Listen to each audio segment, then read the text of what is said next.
All right, we're live. Why? Oh, I know why the chat box.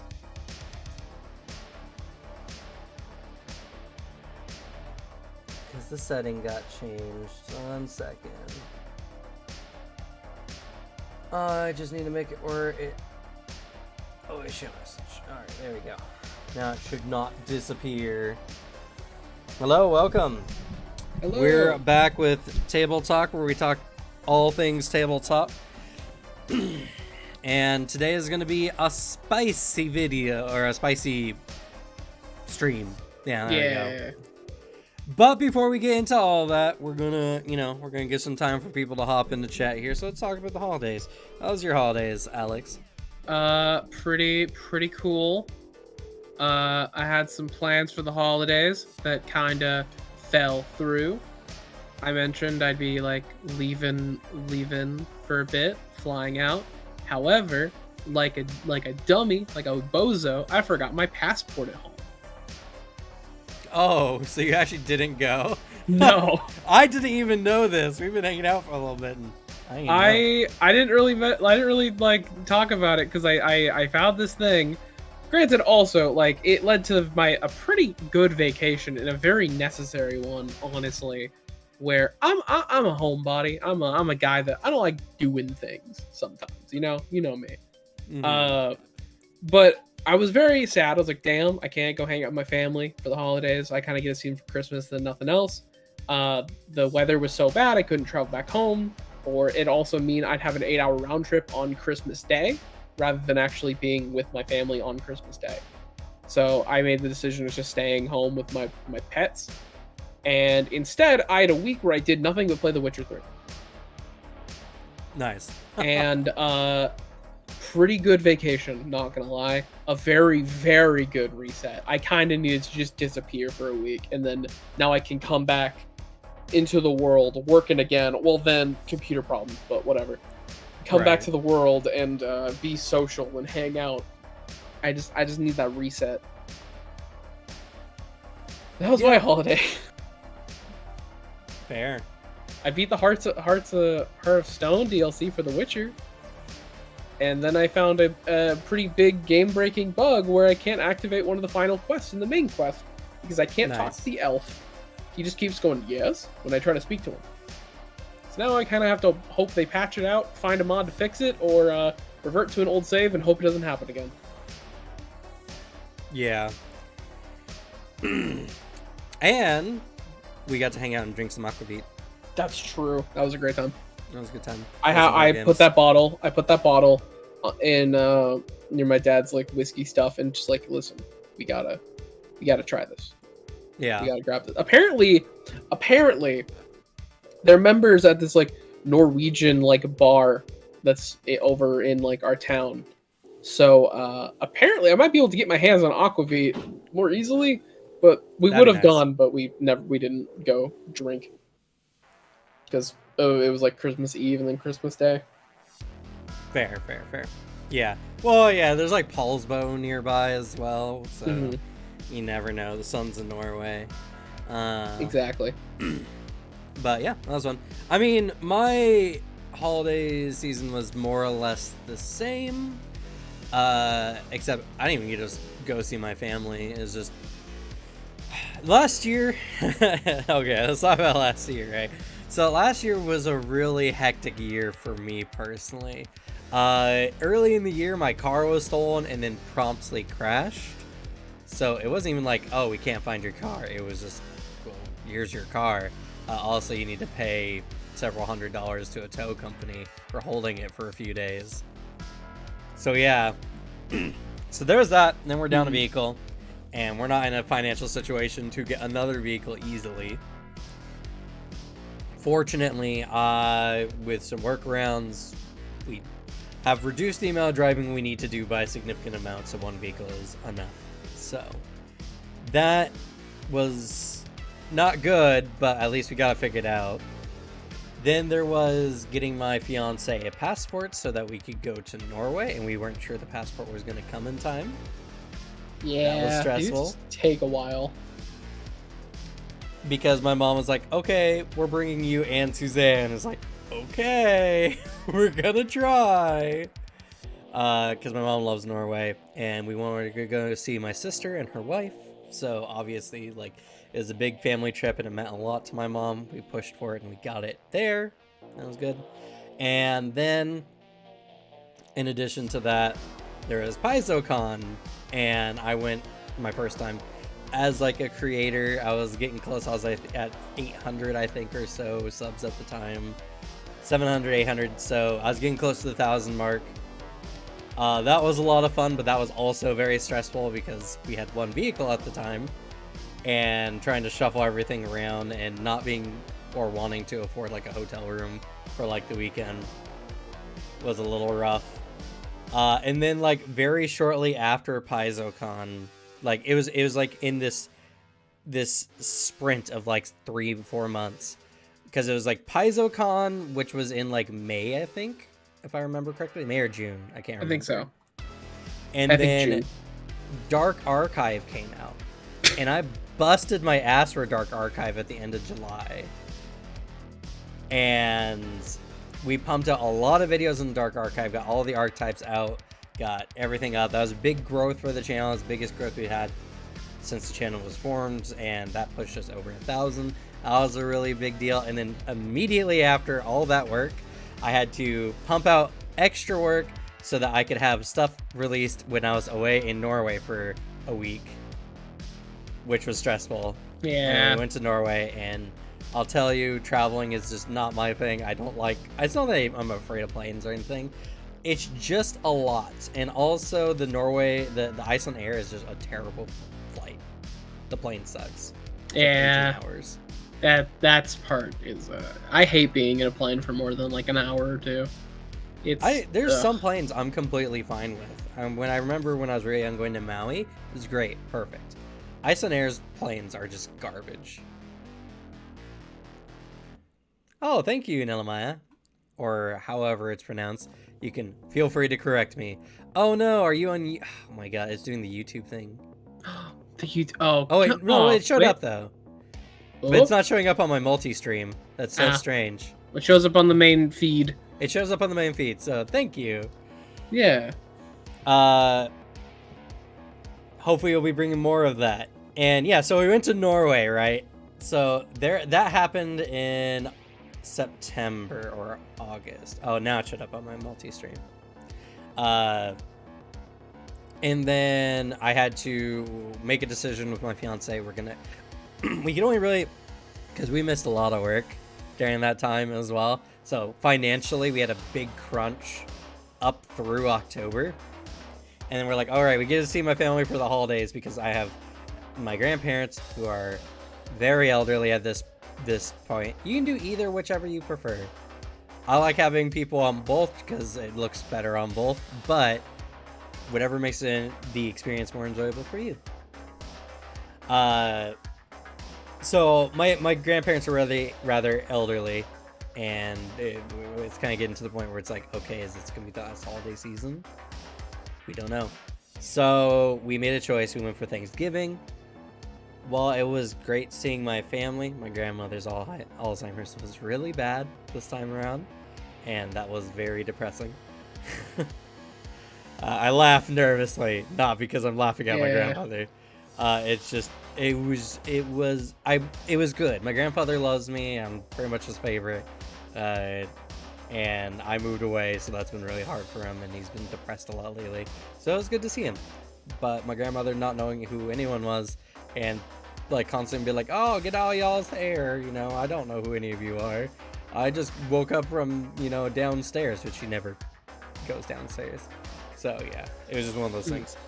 That was hard. It was really, really hard. And I love my grandparents and my family a lot, but that was still emotionally hard.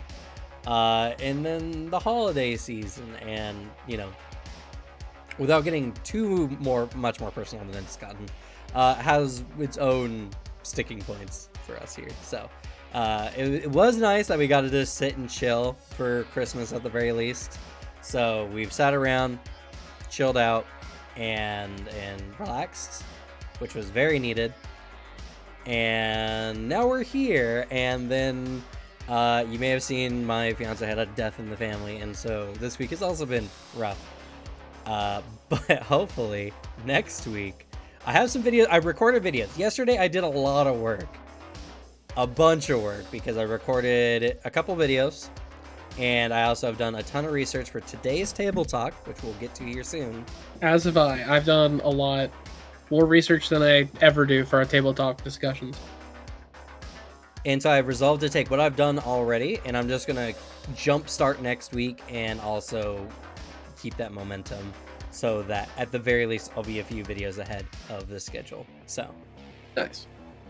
That is a new year, happy new year to everyone who we didn't get to see over the holidays. I hope you all had good holidays, especially those who've been on the channel a lot, especially like Dead Phoenix, Dagon Righteous, everyone else, who is here or not here, depending.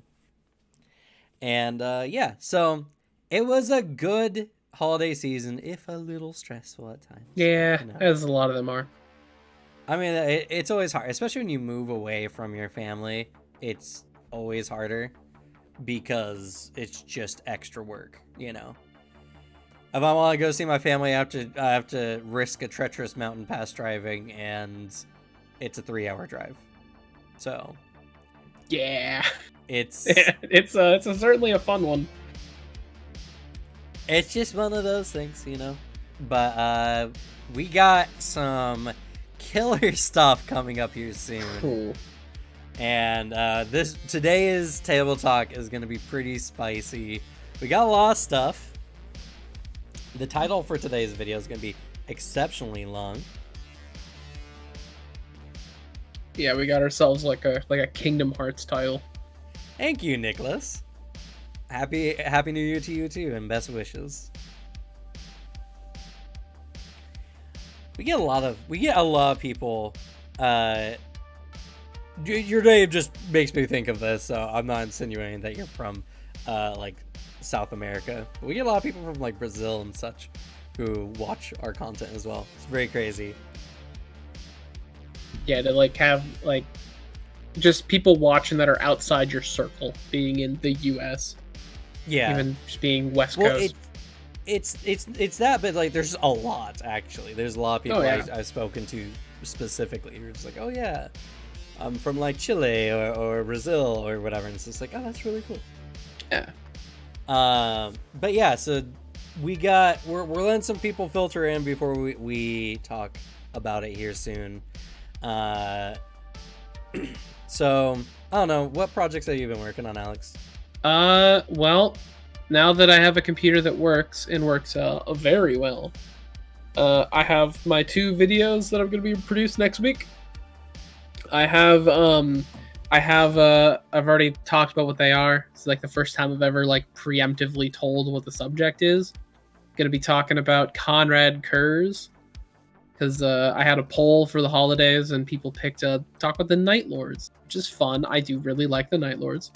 I also found out that there's not really much good YouTube content that I enjoy on Conrad Curse, so I'll be the first to make a video that I would like on the good old insane just Batman man.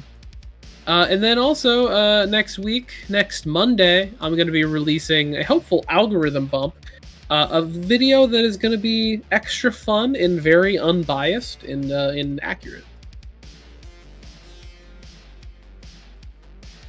Gonna be working on some a fun little sequel to a previous project that did very well for me. Holy shit! Yeah, your channel has been blowing up. It's been I don't know, how's it been? You've got like, how many subs did you get last month? I can check. It's been a has good to be amount. Over 100 easy. It's been pretty crazy. Yo, DBZ, what's up?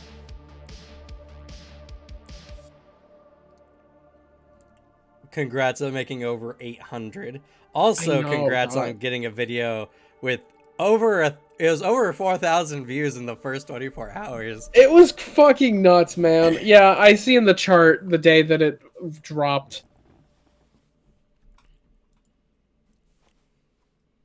Yeah, in the past month, I got 280. 280? Yeah, Holy crap, that's more than I ever got on this channel in a single month. it's Warhammer, man. And I'm really happy to hear that a lot of people are connecting with how I talk about Warhammer, which is what I want. Because, like, I want to talk about Warhammer in the fun way, and the, like, haha, goofs and gaffs. Here's a friend telling you about 40k instead of in the grim dark world of the 41st millennium. I can't stand that. It gets on my nerves so fucking quick. So, like, I'm happy people are connecting with it and really liking it. Well, Mr. Baker's Dozen, don't worry. We will talk about that here shortly. We got a lot of people hopped in right now. Actually, we could probably start talking about that. We should. We got a good amount of viewers, also, especially on the YouTube side. It's true, yeah. So first and foremost, we got a preface. We are not legal advisors or lawyers in any capacity. We are not saying anything that is legally binding, and also everything we're talking today will be speculative based on some leaks, though from reputable sources. I was just watching that stream actually, so I'm gonna mention some stuff from that stream. I totally missed it. I've been watching. I've been just reading a lot of like takes, a lot of Twitter stuff and articles written by some legal experts. But nothing officially has been released by Wizards of the Coast at this time. So that being the case, nothing at the very least is set in stone. Everything can change. We're not here to fearmonger or any of the like. We are only here to speculate based on what it can mean and based on what everyone else has, and maybe from a source that you have not directly heard from yet, as there's a lot of stuff going on. And that's also another thing as well. There's a lot of stuff going on and people saying this or that or whatever. Mm-hmm. It will not be determined until, one, anything officially is released, and until the actual law is written into. Straight to the hero point. I think second edition is different enough to be safe. Well, okay, so right, let's talk about some basics I know about legal stuff. All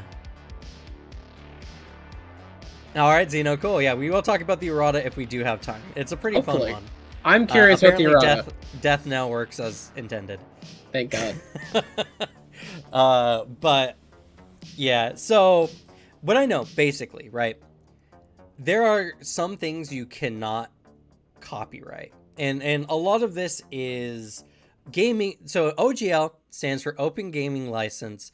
This is what allows a product to have other third parties to come in to augment it with their own stuff, as long as it does not infringe on copyrightable properties in IPs. You cannot copyright how dice mechanics work or rolls. You cannot copyright things like health, AC, or even feats. The only things that you can really copyright as far as rules are concerned is if your content is similar enough that it checks enough boxes to be infringible. Yeah. It's the same thing with also video games. Just game mechanics in general are a very hard thing to like lock down to be like only you can use it. It's the same with like tabletop. So,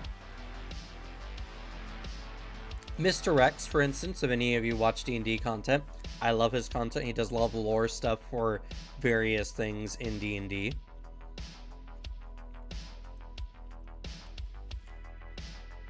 Has stated that, it's going to be harder for him to produce content like he did before because he can do it in a way that it doesn't infringe the OGL.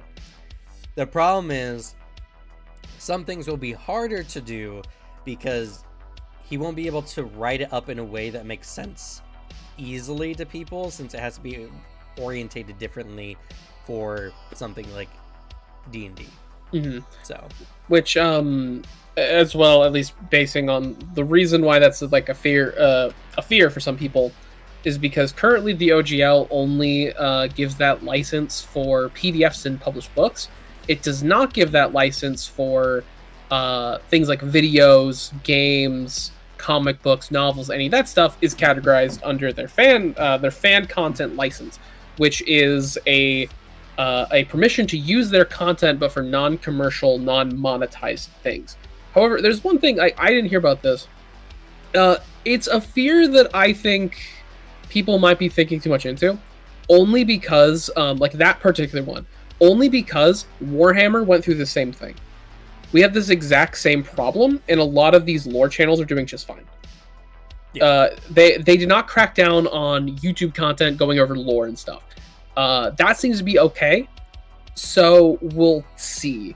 I understand the fear, but at least in the circle I'm in, it was a fear that then was unprecedented. So hopefully he's not actually affected by it, because I've seen some of his stuff and have enjoyed it, and I would be sad if he got his shit hit. So, as far as Pathfinder, especially 2E, is concerned, because 2E is a radically different game than both third edition D&D, which Pathfinder 1 was based off of, and even first edition Pathfinder. Pathfinder 2E is pretty unassailable from a lot of those accounts. The only issue comes from with what it means for Paizo to publish content that also applies for D&D 5e, because they've been releasing content for D&D 5e. But there's some other stipulations that go around that we'll talk about. There are also more reasons why Arch was hit by GW that weren't just relating to his name, also because he's said some pretty shitty things. So that's a different situation.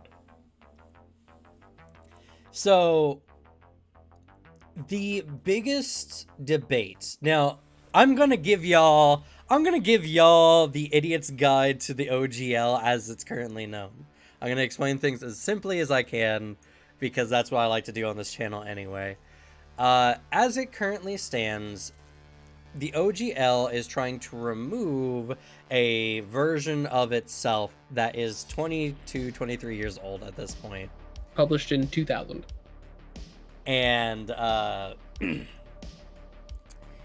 and in the original OGL, what was stated was that whatever you make, yada yada yada, you will have a perpetual ability to do so, which means into the future, ad infinitum, forever. Though it doesn't state whether that is irrevocable or not. And with how that specific legal language works, if a license does not state it's irrevocable, it is automatically considered irrevocable. They have, if they don't mention it, it's implied that they can revoke it at any time. Well, so that's not, if you watch the video that I sent you earlier, the one with the, so one thing I will say, Roll for Combat, which has Mark Seifter, who's really big in the field, and Stephen Gleicher, who released Battle Zoo. In that video, they brought their lawyer on to speculate about what's coming up. And in actuality, what their lawyer said, and to be fair, all right, so here's another thing about the legal system in general. A lot of it is based on interpretations and the pre or after setting of precedents. Why do you think lawyers have to argue so much about how something is written? Nothing is ever so hard proof that it's undeniable law. A lot of things can be argued. So a lot of what it is might not be, as it appears. Their lawyer specifically stated that whenever a one-sided contract is made, like the Open Gaming License, which was made completely by Wizards of the Coast and had no feedback or input by any third parties, it means that any assumptions that can be made are always made against the person who wrote it, because they can only go based on what they wrote. So any intent is based on what they wrote into law. So you can actually, as long as it's legally inferable, infer anything against what they put out. Putting that into layman's terms, unless the law states specifically, it can be argued against, more or less. Yeah. What their lawyer was also saying was that it's only it can only be revoked if it wasn't a quid pro quo, or where both parties weren't getting something out of it. For instance, if someone was making third-party content and infringed on like something else, like added Forgotten Realms or whatever, it can be revoked because they breached their side of the contract. But it can be argued by any lawyer that D&D and Wizards of the Coast benefits from third-party content made by the original OGL, because the more the content becomes mainstream and proliferates, the better it is for Wizards of the Coast, and that can be designed. Yeah. It's actually I'm gonna extra have to watch that, because the information, one of the sources I got, lawyer Noah Downs, he was stating like the idea of revocable license, at least from him, if a license is revocable, then it can be revoked. If the license does not say it's irrevocable, then it's revocable by default. Sounds like there might be some differing stuff. Yeah, which, this guy said lawyers that be he arguing. agreed, Yeah, which comes down to the point that I mentioned earlier. Lawyers bicker. That's like their job, is to argue with each other. No laws are hard set. No. Everything can be argued. Thus, it can change a lot depending. But I will get to in a little bit my thought on what this is actually an intention for. But let's bring up some other important parts. So, and if any of you have any questions about what the OGL entails or anything we're not covering, go ahead and mention it, because that might remind me about something. But more or less, what the OGL is mostly stating, or the new one is stating, is that they're revoking the old one, and with this new one, that they're going to be able to, by accepting their license, they're going to have access to like a 20-25% royalty cut. And by accepting the license, they also get access to whatever you publish, and thus can use it forever and irrevocably, so yada yada yada. There's so a lot of terms to say, like, we get your shit, you get no money from that shit. And they say that part is irrevocable, so if they do change the OGL again, that doesn't change what they get from you. And one thing I'll tack on to this, because it's something I had the question of while I was reading through all this and kind of scrounged around for. Apparently, some of the wording of the document, people that were reading it, it's implied, not 100% confirmed. So this is an implied language of the document, that Wizards of the Coast will gain ownership of previous content created by people under the license. So if you agree to the license, you're also giving anything you've made in the past 20 years. Yeah. That is hopefully not fully the case, because that's one of my big sticking points for why I'm not a big fan of this. Because you have to report all your earnings over, specifically if you're making over $750,000. And any content you've made, even beforehand, they can just publish or take for whatever reason they want. And this, I think, brings up another important part. A company, organization, or lawyer can write up whatever contract they want, and it cannot be legally enforceable. That's one of the things that is very interesting about all this. The thing is, most people who are looking at this from a legal perspective say that this new OGL, whatever they're doing, they can't do that. Especially because in the OGL that they've written, it says you own the new content that you make, but we can take from it, is a contradictory statement. Yeah. That you cannot own something and then have it taken from you by someone else. Yeah. And just answer that question, Kaizen-san. It was 900 to 9,000. Just pop off the zeros essentially, and you're good. Yeah. And everything. So a lot of this has leaks through some people. Mark Seifter, again, who's a really big name, especially on the Pathfinder side of things, and is working with, Stephen Gleicher. He was the one who posted. Everything seems pretty legible, but nothing has been confirmed as it being like the official document versus a rough draft where they're setting everything up. So that's, again, going to mention that. But there's a chance this might get altered because the date they gave to I guess that be published or be more in effect is on the 13th of January. Yeah. So, which also actually this is bringing off of a thing we just covered, and I would like to read this if possible because one of the documents, articles I found showed an FAQ statement that kind of plays into this, and I'm very curious how this is going to change things. On Wizard of the Coast FAQ for the OGL, one of the questions was, can't Wizard of the Coast change the license in a way that I wouldn't like? Their answer was, yes, it could. However, the license already defines what will happen to content that has been previously distributed using an earlier version. In Section 9, as a result, even if Wizards made a change you disagreed with, you could continue to use an earlier acceptable version at your option. In other words, there's no reason for Wizards to ever make a change that the community of people using the open gaming license would object to, because the community would just ignore the change anyway. Yes, and actually, I was going to mention this as well. Cool. So, hell yeah. Legal rug pulls. Do you know what a legal rug pull is? I get the idea. I've never heard the term. Okay, so a legal rug pull was something that was this idea early in oh goodness, what's it called? It's like property intellectual property law, where someone could make a contract, give it to you, or a license in this case, say, hey, this may be changed or updated in the future, and then in the future they would do something that would completely contradict what you thought the law or what the contract would allow, and pretty much allow them to take everything from you at that point, because you signed it, but then they updated it, but you had already signed it, so they could do it.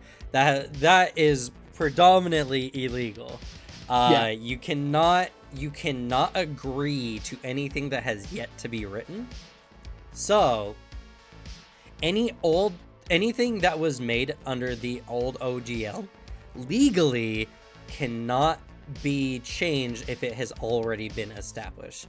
But that does mean that if they do remove the old OGL, no future content or updates to your content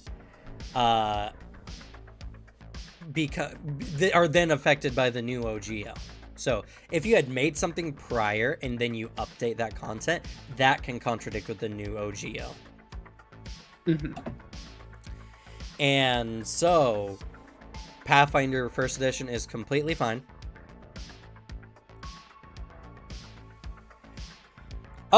Yeah, we can do that for sure, Kaizen.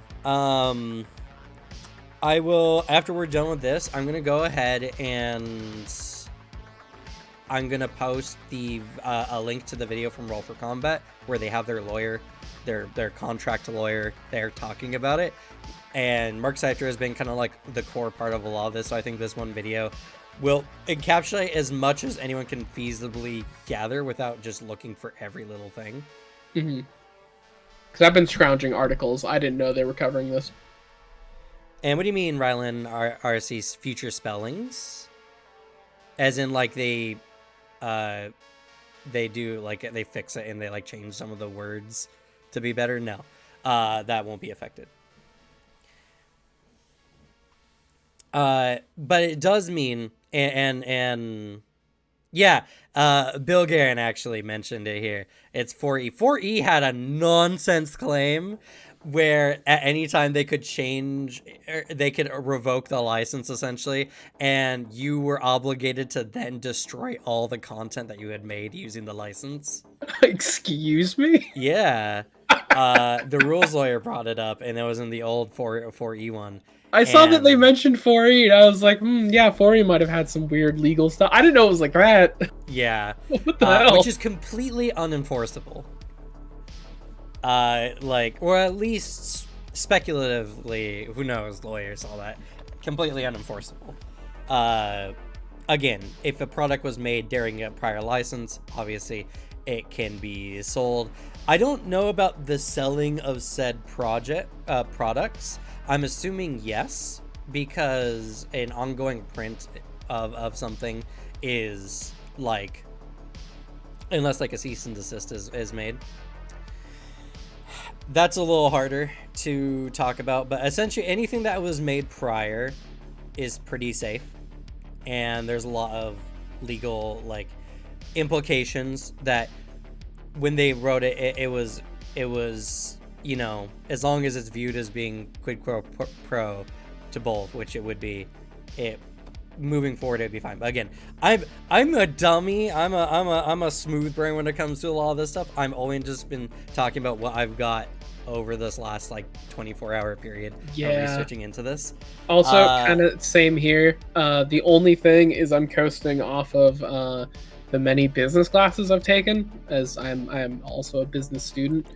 I'm coasting off of my knowledge from that. Other than that, I'm not a lawyer and I'm dumb. However, I am just fascinated by contract law, so I look into them extra hard. Next Gen Con will be LPF games again. Yeah, I mean, I don't know. See, and this is the thing, right? Wizards of the Coast has not been very favorable towards D&D before, even back before it blew up. When I was getting into it, before Critical Role, whenever there's a convention or anything, the Adventures League stuff never got any like anything from Wizards, more or less. Are like, oh, you're here, I guess, going through the back door, you filthy animal, kind of treatment. So, I would speculate that a lot of this will be changed to be more favorable. And another thing is, if this new OGL is only pertaining to one D&D and content moving forward, that's a whole nother story to all of this. They can write up an OGL for whatever version of the game they produce. But if they're stating that one D&D is a completely reverse compatible with D&D 5e, they could then weasel their way in saying that if you're making D&D 5e content, you're trying to get around their new OGL because it's supposed to be reverse compatible. So that's another thing. That's interesting. And worrying if that is the case. So I will state my idea on what Critical Role. So the thing is, right? Critical Role doesn't use any D&D properties besides Vecna, which might have to be like wiped, essentially. They might have to retcon Vecna in their setting and everything, if this is the case. But the thing is, right, Wizards of the Coast does not have to legally pursue anyone who they feel is infringing this. And this is a really important part. The reason why they're asking for, speculatively, the reason why they're asking for, like, we need to get your revenue numbers if you make over this amount, yada yada yada, or whatever, is so that they can put pressure on very popular content made from their stuff to get their cut of the pie.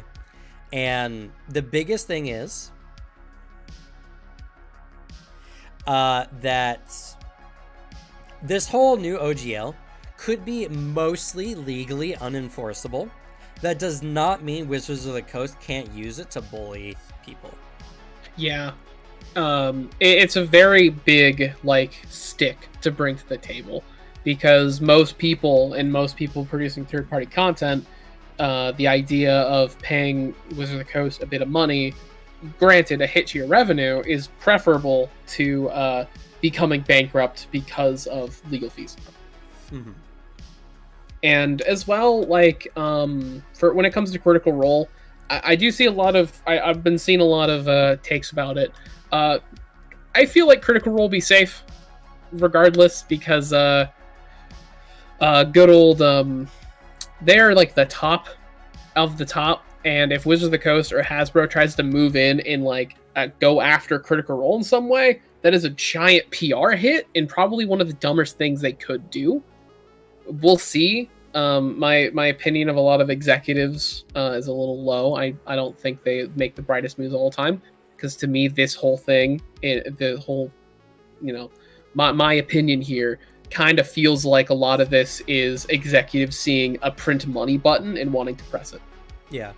Without having to do any extra work on their end, because someone, as this one tweet I found brought up, Wizards of the Coast could increase their revenue by producing more content. They could make more things for you to buy, more content for their game, or they can just write this 9,000 word document and get extra money legally from these like third-party creators that are just kind of hanging out, having a good time. Yeah, and essentially taking their work for no cost. Yeah, exactly. Which they could just make books full of third-party content, be like, look what we did, we made more work, and then make more revenue that way. And so something that came up on Twitter that I think is very poignant. They might use this to force you to sign a waiver or contract. Yes. Anyone who is currently making content in any variety or form, if someone from Wizards of the Coast is offering you to write a contract, you do not need to sign it. It is not, you are not legally required to. They may threaten that if you don't sign this, we may take legal action. You do not have to sign it, and you should not sign it, because you can lose a lot more than what you think you're doing. Do not sign away your rights if you don't absolutely have to. Just keep your rights. Always read your contracts 100% Always. in full. Don't let a big corporation force a contract on you, and always get a professional contract lawyer to look over any contracts that you may be signing. It's expensive, yes, but it's less expensive than the worst alternative. And I do completely believe that if Critical Role gets affected, they are going to get some special deal, because if you want good PR, you got to get Critical Role to stay on your side. Yeah. However, I will also say, Matthew Mercer has liked a tweet where where they're critiquing the new OGL, and I've seen some other like Critical Role adjacent people talking about how they think the OGL's bad. So we will see. They're streaming tonight, I'm pretty sure. So I don't know, maybe. I think if anything is gonna like fundamentally change, the big names need to say something, rather than like people on Twitter making a spat. Because at the end of the day, this shit's not gonna change if Wizards of the Coast does not believe, and like Hasbro does not believe, that the backlash is gonna like fundamentally affect their profit line. That's what they care about. So if the giant names start doing that, then that's more of a threat than a bunch of people on Twitter or Twitch or YouTube or whatever. YouTube channel with 25 yeah. viewers, you know. Exactly. Who gives a shit what we're saying? Exactly. If Critical Role is like, maybe we separate from D&D, they'd be like, oh, okay, whatever you say, sweetie, kind of thing. I think they definitely will err on Critical Role's side, no matter what. They're going to give them a fun check. It would be silly not to.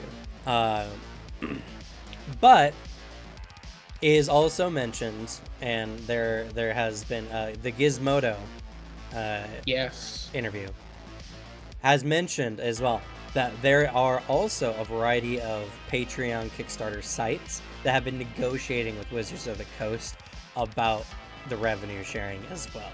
So it seems pretty likely that part will be coming in to effect as a they're gonna take a cut from those kind of big things for everything else. And seeing this, and that kind of like encapsulates a lot of what this is really about, which is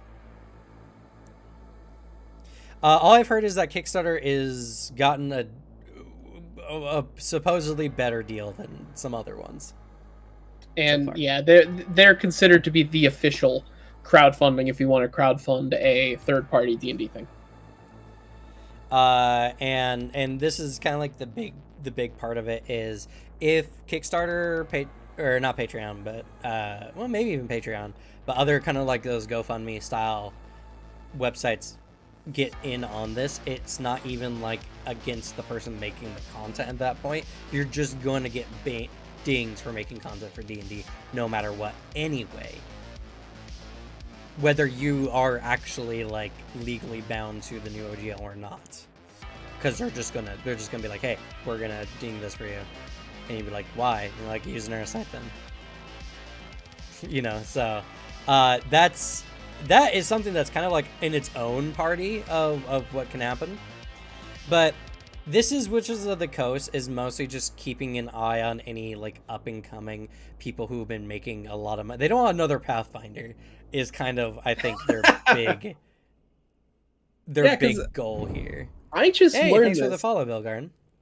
I just learned this.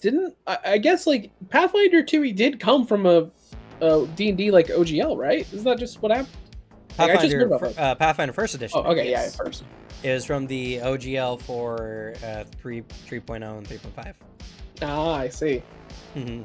Yeah, it's I remember also reading that the language of the document does imply that this is a move to also restrict. This is a non-open license anymore. It's a restrictive license, like 100%, to crack down on some competition. That's also what this move is. Maybe they're feeling the heat from Pathfinder. I don't know. It's hard to say. It's really dumb. It just seems like a move. What they're doing is what we said exactly earlier. They're just gonna let everyone make content for them and then just take a cut of the pie. Yep. Without putting anything into it. It's a fucking print money button. Like it's you dangle this option in front of a bunch of like board members, and why wouldn't they want to press it? There's different open game licenses, Goblin Twink. Yeah. The Pathfinder also has an OGL. Yeah, Pathfinder also has an OGL. Most tabletop games have one, actually. Apparently, it's like some smaller third-party ones too, like Monster of the Week, and I think Blades in the Dark have an OGL as well. I'd agree with that statement, Kaizen-sen. I mean, they did announce the like one D&D with the most like non-language telling us what actually one D&D is.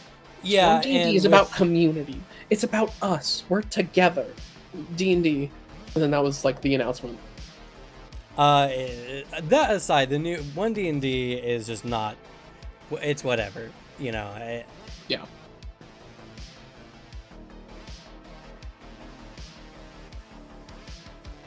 The corporate masters, they never do. So a lot of this is, and again, there's a lot they really just can't touch, and a lot of people are looking at this new OGL and seeing that it's not a very legally viable document as currently written.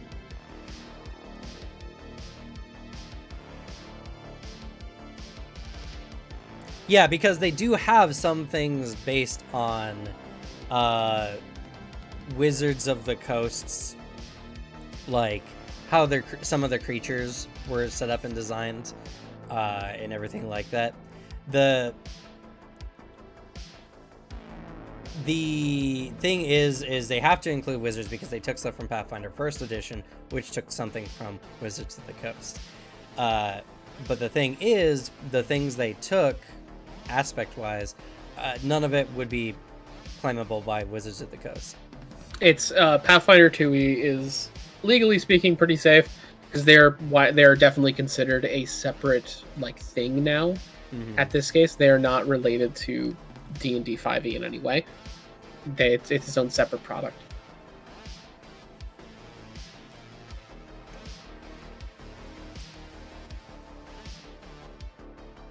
And then they've been they removed a lot of stuff from first to second edition that was even more in breach of that. So I do wonder if the core book Errata possibly also changed some of that. I doubt it because apparently this thing. I read the whole thing. It did not.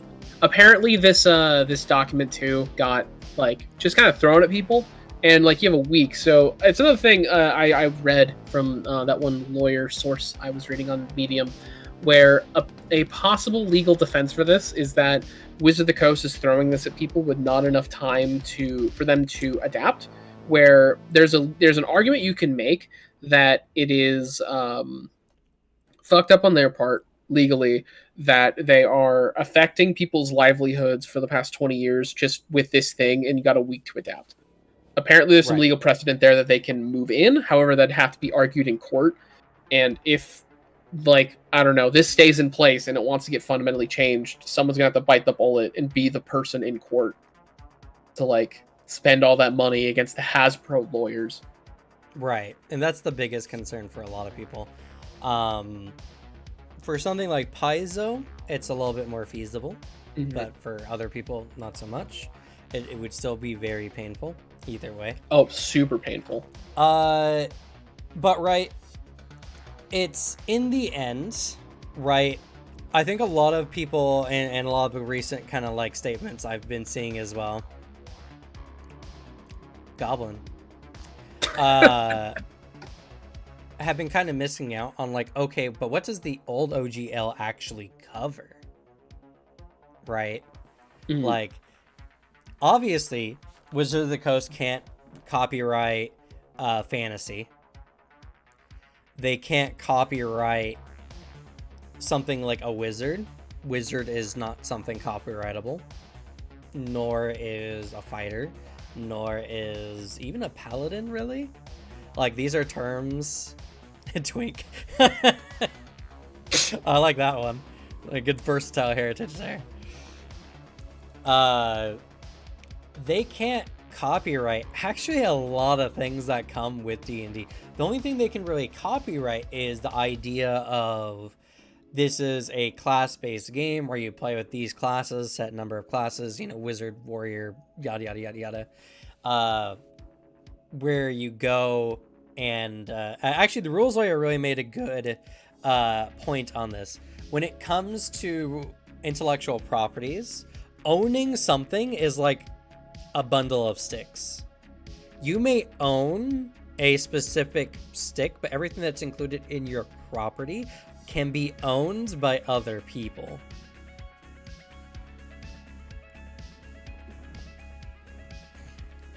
They can copyright wizards as long as they're in the coastal region. They can only copyright dungeons if they do include a dragon. Right, yeah. All dungeons must have dragons. Yeah. So there's just a lot of things, like even Pathfinder, for the most part, has even stepped in a direction where, like, champion is no longer called paladin.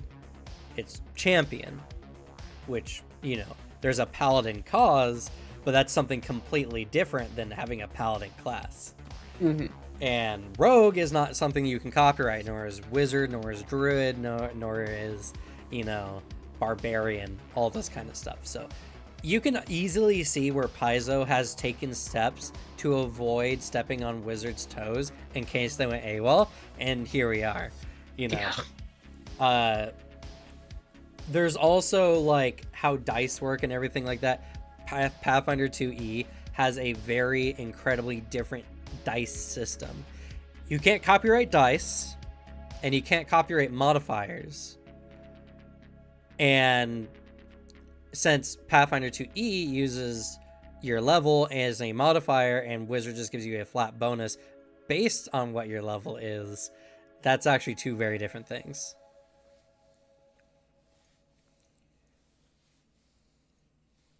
Yeah.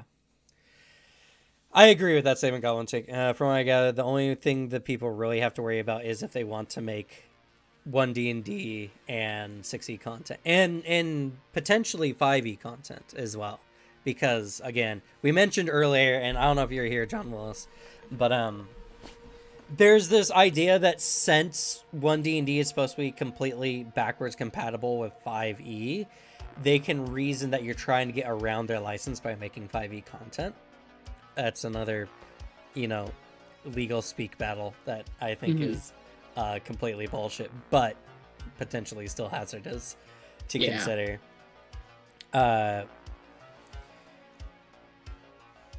They shall attempt to copy whatever you wish. Defending that copyright is the challenge. Yeah, that's true.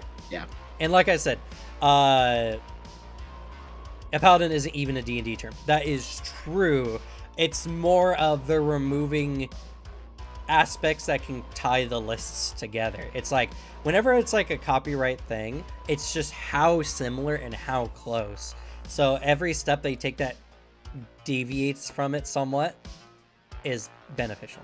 It's the safety of it rather than like the truth of it. Like if you can make some moves to separate yourself further from a possible copyright infringement, or at least the argument that you're doing it, because I mean, I think there's a definite universe we could be in where Pathfinder 2e is affected in some way, as like Wizard of the Coast or Hasbro tries to argue, hey, we deserve a cut of your shit, give us money. And then it's just I think then what they'll do in this legal battle is Hasbro with their Hasbro money is going to just try to extend it as long as possible. Right. To just kind of like get the agreement they want, because otherwise you're going to go bankrupt. And that's the strategy you play in this situation. If you're the richer party, you just make it so the other person runs out of money. It's like stalling out the clock in fucking Melee or something. Mm-hmm. You're playing Puff against Falco. Yeah. And for Bill Guerin, really, can you copyright tables? No, you copyright the system. The table might be something that is used to implicate that you are copying a system if you have a table that has the same values in it. And if you're talking about whether the actual numerical values are a matter, again, it's just how much of the pie, how similar is it?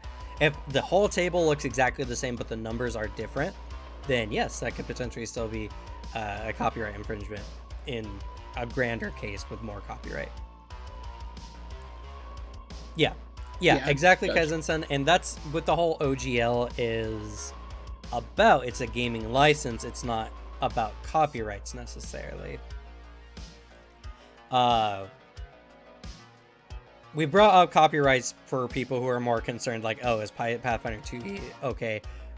They're not infringing on anything like that. And the open gaming license only refers to the formula that makes D&D D&D and how different those are.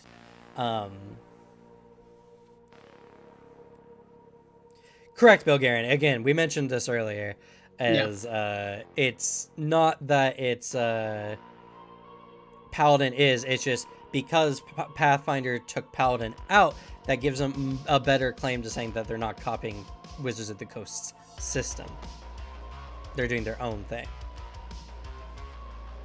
Also, this stream is a Mango, is the GOAT community here. We don't tolerate H-Box compliments. H-Box?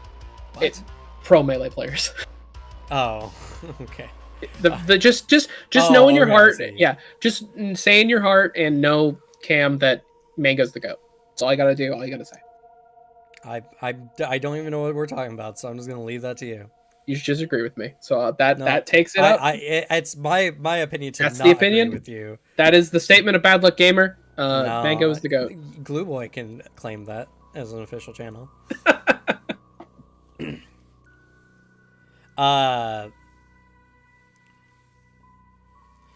So, a lot of what's going on is this is a bigger problem for people who are making content specifically for D&D 5e. That is where everything kind of comes to a point, is they're only targeting people who are making content for one of the most popular games out there, who are using PDFs and SRDs and everything like that are copying the style, like monster stat blocks and everything like that, and who are using anything that is based on any of that going further. So you know what's not getting mentioned, and I'm actually scared about? What's going to happen to Solasta, Crown of the Magister? Because I like that game. That's a good game. What's going to happen? I don't know. I'm worried. I hope they don't. I don't hope they don't get boomed. Because though apparently with the fan license, unless stated by both parties, agreed upon, you can make fan content that's monetized. You just have to have agreement from Wizard of the Coast. Solasta, Crown of the Magister is a CRPG that uses the 5e OGL. It doesn't actually. It doesn't? I thought it did. There's different. There's different ones for gaming Ah. specifically. The OGL only refers to tabletop content. I do hope that they still don't get boomed, because I like that game. Because they actually have a paladin, unlike Baldur's Gate 3. Yeah. Didn't they add a paladin to Baldur's Gate 3 recently? I think they might. Oh no, they didn't. Oh yeah, no, they did, but they didn't add Vengeance Paladin, so it's still cringe. And yeah, Vengeance Paladin's best. Actually just mentioned something that's, I think, a lot of the target demographic, which is Hasbro's sounding a foundation to force Kickstarter and those kind of programs, plus virtual tabletops to collect from the creators who make theirs as well. Yeah. Yeah.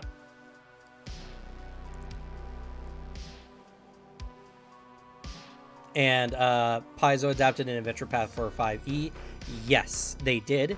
It was made under the old OGL, and there is a possibility that Paizo may have to stop further production on those, depending. Because again, you can't do a legal rug pull. You can't make something and then say you're going to update it later and then update it to completely contradict what the earlier contract stated. You're not legally bound by anything that you did not willingly and in full knowledge of sign. So there's a possibility that those adventure paths and what they did, like the new Kingmaker one, may just be stopped production for the 5e side. Because that's the most they can legally do. And another big part about this as well is some court cases are thrown out by the judge based on how unreasonable the claim is. And that's what this whole argument is really about, is how reasonable of a claim can Paizo make to take you to court, because that's where they can start bullying you. Is even if it's a little bit reasonable and the judge is like, okay, you might have a case here, then you're in the sinkhole because they're just going to drown you in legal fees. So a lot of what's happening right now is about what can they feasibly take you to court. A lot of what this new OGL is not very feasible and seems very, seems very like fantastical in a way. And thus, it's something that is, if they don't change it, they might not be able to even take anyone to court anyway, but they could still use it to possibly bully people for people who are afraid of it. It's like anyone who knew about like TwitchCon or Twitch Offline, I can't remember which one it was, where they had that ball pit that like crippled some people. TwitchCon, yeah. Where they have like they had you sign a waiver or whatever. Those waivers are not legally binding, actually. If you are injured by their thing, they can still sue you. Stuff like that is only used to reduce the chances of you being sued by such things, or to say that you were agreeing to this very specific thing, thus you can't sue us. Those such things don't actually exist. Yeah. Like safety waivers and everything like that are not very legally binding. Yeah. It's more or less how knowledgeable. So the ball pit thing, right? You could still sue because it was too shallow and it was not properly like designed anyway. But say you went bungee jumping, right? And the bungee jump, like the rope like snapped or whatever, they might get a negligence charge, but they can't be sued for murder, for instance. Yeah. So there's all kinds of stuff. Yeah, it's the gross negligence of a situation can overwrite certain like waiving of your legal rights. Also, it's been mentioned here. I do want to say it again because I said it at the top in case new people are here. I'm a big Warhammer 40k guy. I've been in the community for a while. I really don't believe that D&D or Hasbro are going to make any moves towards the YouTube content side, because we had this exact same fear with Warhammer and nothing happened. I don't think there is enough money that they'll care about, or there's not enough that they really give a shit about. I highly doubt that anything serious is going to happen to D&D like content creators making videos on it.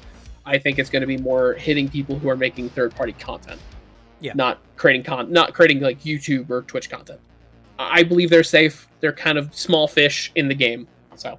And like I said, the OGL is mostly referring to tabletop content specifically. Yeah, and there is it's a different agreement for what, like, say we're doing. This doesn't apply to the OGL. So rest easy. I don't think any YouTubers are going to get like hit by Hasbro. I mean, whether they do or not, again, a lot of what this one sounds like is mostly just lawyers speak to bully people. Yep. And not anything legally binding. Plus, there's a bunch of contradictory writing. Obviously, if you have a lawyer who knows, again, I will post a community post with the links to everything that we are citing here. I'll send you the 2 links of the stuff I use, just so it's easier for you. Sure. And we'll have everything there for people to read at their leisure, research as they will. I just wanted to talk about this because I feel like there's a lot of people who are panicking about it, especially when it comes to Pathfinder 2E specifically, and I will assure you, Pathfinder 2E is pretty unassailable as far as this is concerned. If Wizards of the Coast tried to do anything against Pathfinder 2E, the judge is very likely to just toss it in the garbage bin. It's not a legal case worth taking. And as long as you don't make animated content, a little bit, that's a different thing altogether. Potentially, yes. Depending. Even then, the Warhammer scare for that is not as strict as people thought it would be. There are a lot of people that are still getting away with making monetized animated content. It's just but they could come after they you. could. It's that's the problem. It's like that element is like, I think, similar here. There's a threat. There is a non-zero chance that you could get affected. It doesn't mean you're entirely safe, but it also isn't like, all right, pack it up, we're done here kind of deal.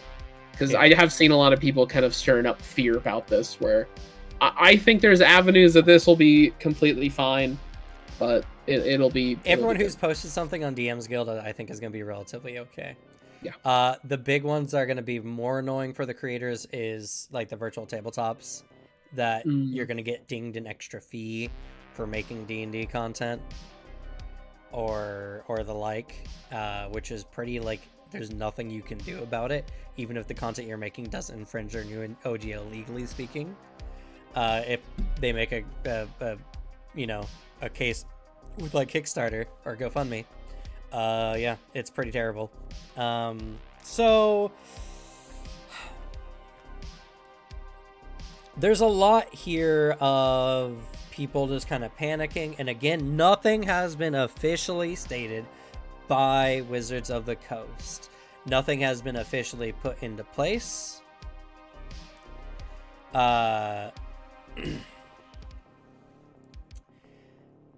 And thus, it's all speculation. And for Ryland's Critical Role's animated show adds nothing D&D related. The characters are not stated at any point in the show to be of a class of any variety. While similarities can be made, it's completely fine.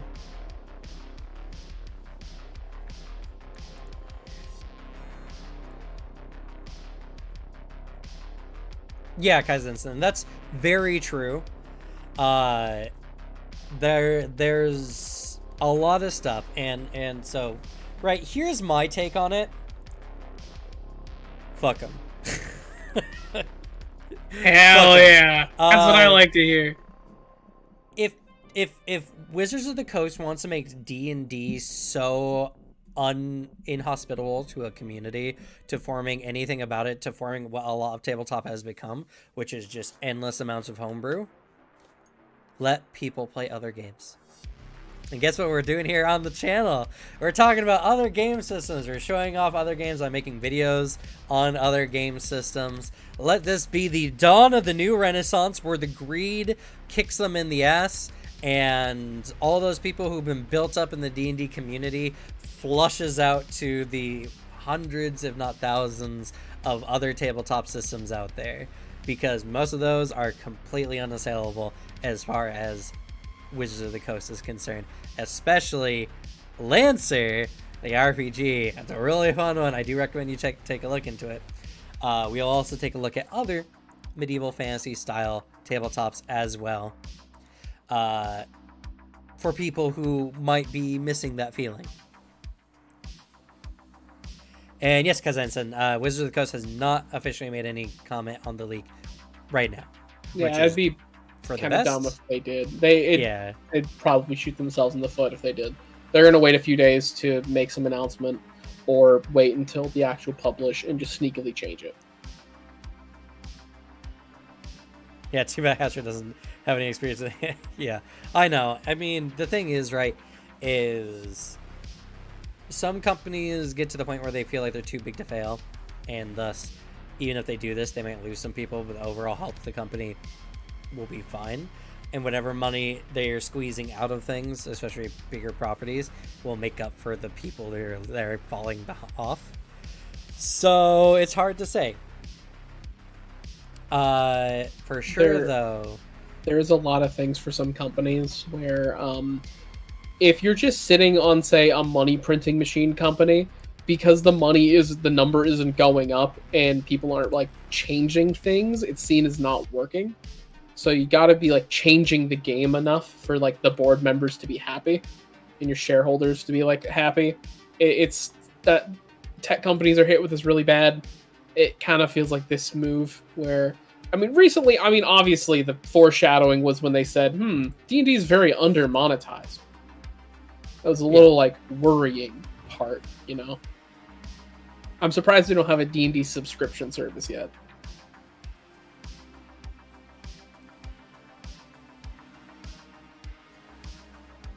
And the thing is, right, D&D is addictive. Tabletop is addictive.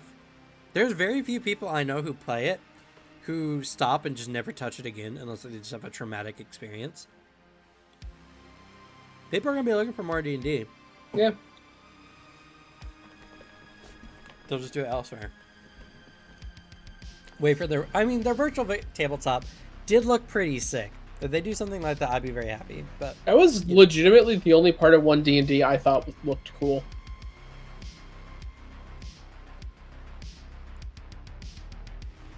It's like, I hope I can still use it. I hope it's still usable. I'm kind of iffy on Wizards of the Coast and Hasbro right now, because I think my main problem with it is the fact that by working on third-party content, your shit can just get yoinked by Wizards of the Coast and published by themselves. They can just make a new content book that's full of other people's work and just make money off of someone else's effort. I'm really against that. I think it's really shitty. That's the part I'm really upset about. Yeah, and that's another thing as well, and that's kind of another thing with this new OGL that's very concerning, is that would give them more reign to do it, and because they're like, oh, well, you know, you made a game using our stuff, so you obviously opted in for the new OGL, so it's ours now, and you can't do anything about it. And that's a reason to be taken for a ton of legal cases that you're just not going to have the money to contest with. So that's a bad thing. That's a very bad thing. That gives them way too much ability to bully you, which is really bad. So, you know, like I said, my opinion is fuck them.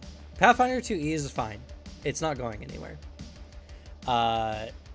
It's too legally distinct, and if they have to make small changes going forward, they will easily. They've already shown that they're a company that is more than willing to change the stuff in their books when needed.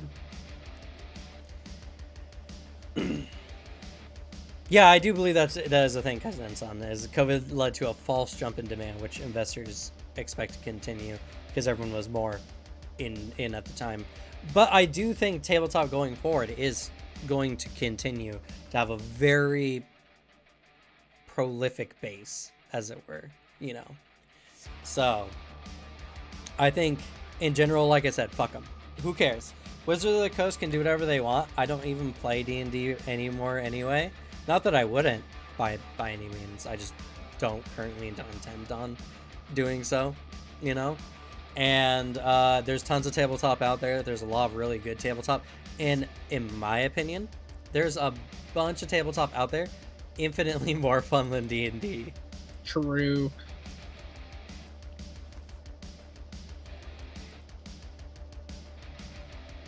I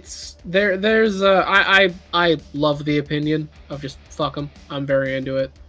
I agree. A lot of the things that we care about or do are not going to be as affected. People that are trying to like doomsday prophecy this shit, there's some times where people are just trying to fan the flames to get people scared. It just generates make money content, off of it. Honestly. Yeah, it generates free content, which is literally what we're doing right here. Yeah. Don't get it twisted. Right now, because everyone is panicking about the OGL. We're here to make some moolah. We're not making money on this, I promise. We don't could. make anywhere near amount of money on this. You could be making some moolah off of this. Okay, there's a donation button. Click that donation. Help us out. You know what I mean?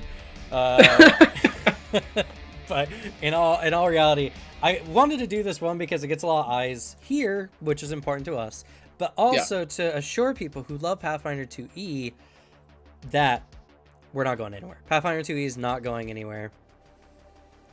And it's in a pretty healthy state currently, where even if Wizards shot D&D like point blank in the face like this, people could just go to Pathfinder if they wanted something similar but different. And like I said, I hope this is just the bloated corpse of a rotten corporation finally, whale fall, that term, where it falls to the abyss, and then everything at the bottom, the little bottom feeders that have been trying desperately to survive for years, suddenly get flourished and a new ecosystem is made. Let that be for tabletop. Let this be the beginning of a new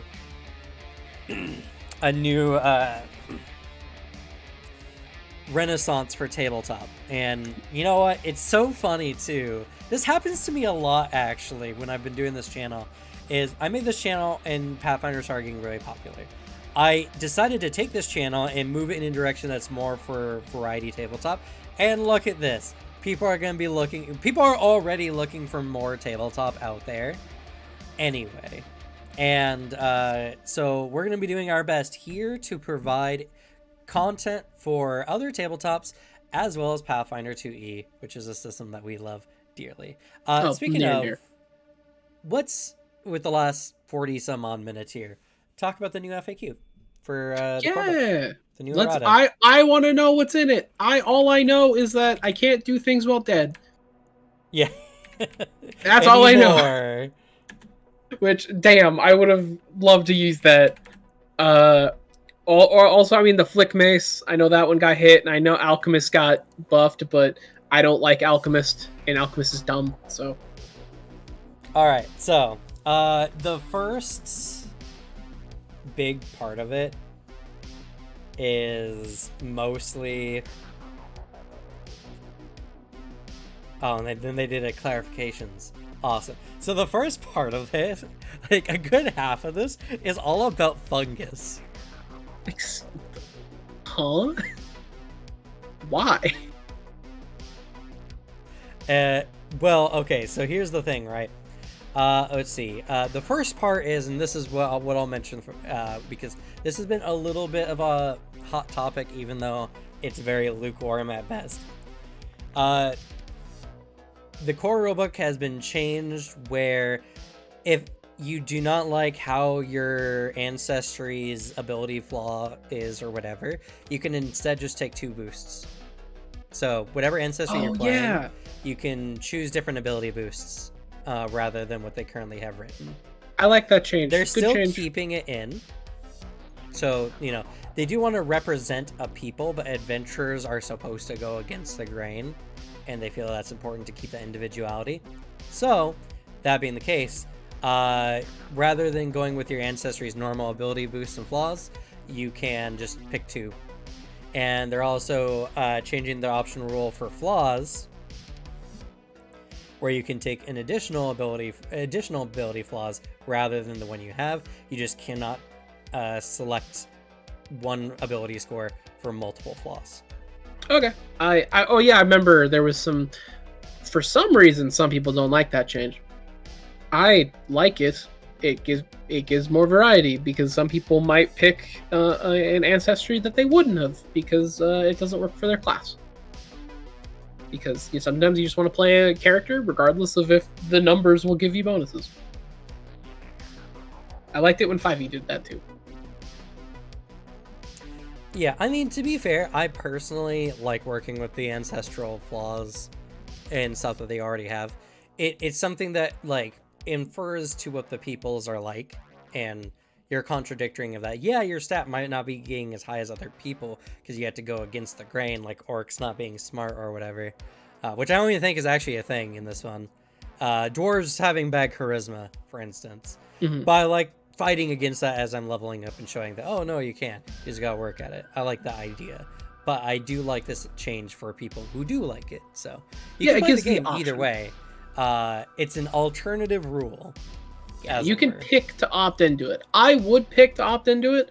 Not everyone would, but like, it's a new option, and it's an option I prefer. I like that because there's a lot of people, myself kind of included, where sometimes you're looking at a race and you're like, I would play this, but the stats gonna hurt.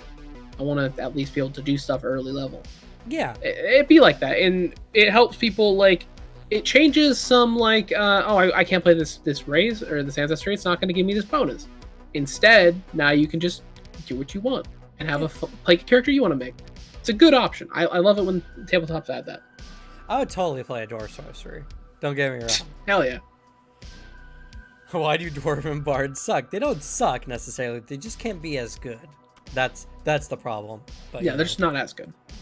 But again, like I said, I wouldn't mind doing that. I like playing a dwarf bard who comes from a place where the only things they do are drunken bar songs, and be like, no, I want to add some educated music to this, and being a really prolific dwarven violinist.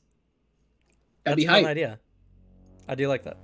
I do wonder if would that character have a modified violin, because like I assume dwarven hands can't play like a nice elven violin. No, he overcomes it. He has just just boost the dexterity. There you go.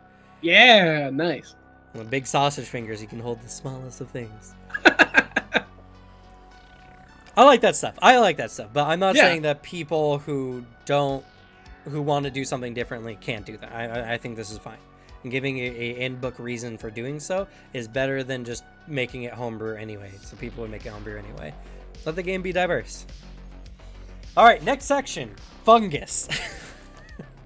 Okay, what does this mean? Pages 65, 131, 133, 135, 136, 336, 354, 370, 410, and 595. Multiple rules that should work with both plants and fungus currently work with only plants, and thus changes were made to now make them work with both plants and fungus. Some rules, this is not a universal change though. Some rules like plant form, plant growth, and blight still only apply to plants. But here's some examples. The Sylvan language is on the table for plant and fungus creatures as well. The leaf order, anathema, also applies to hurting fungi. Leshy familiar, you have a fungus familiar if you are a fungus leshy, which is kind of cool. Woodland stride. So this is actually a pretty big one. Woodland stride essentially allowed you to move through without getting in any kind of difficult terrain in like forests and such. Now applies to fungus forests as well. So if you're in the Underdark, where there are no forests, but well, then I guess orcs are just not difficult terrain for you. Now allow you to get those benefits in environments like that.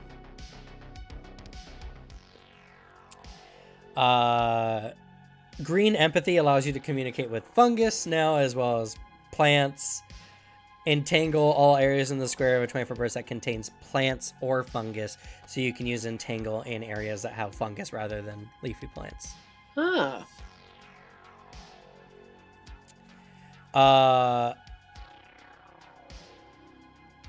I don't know what nature's enmity is. I've never heard of that.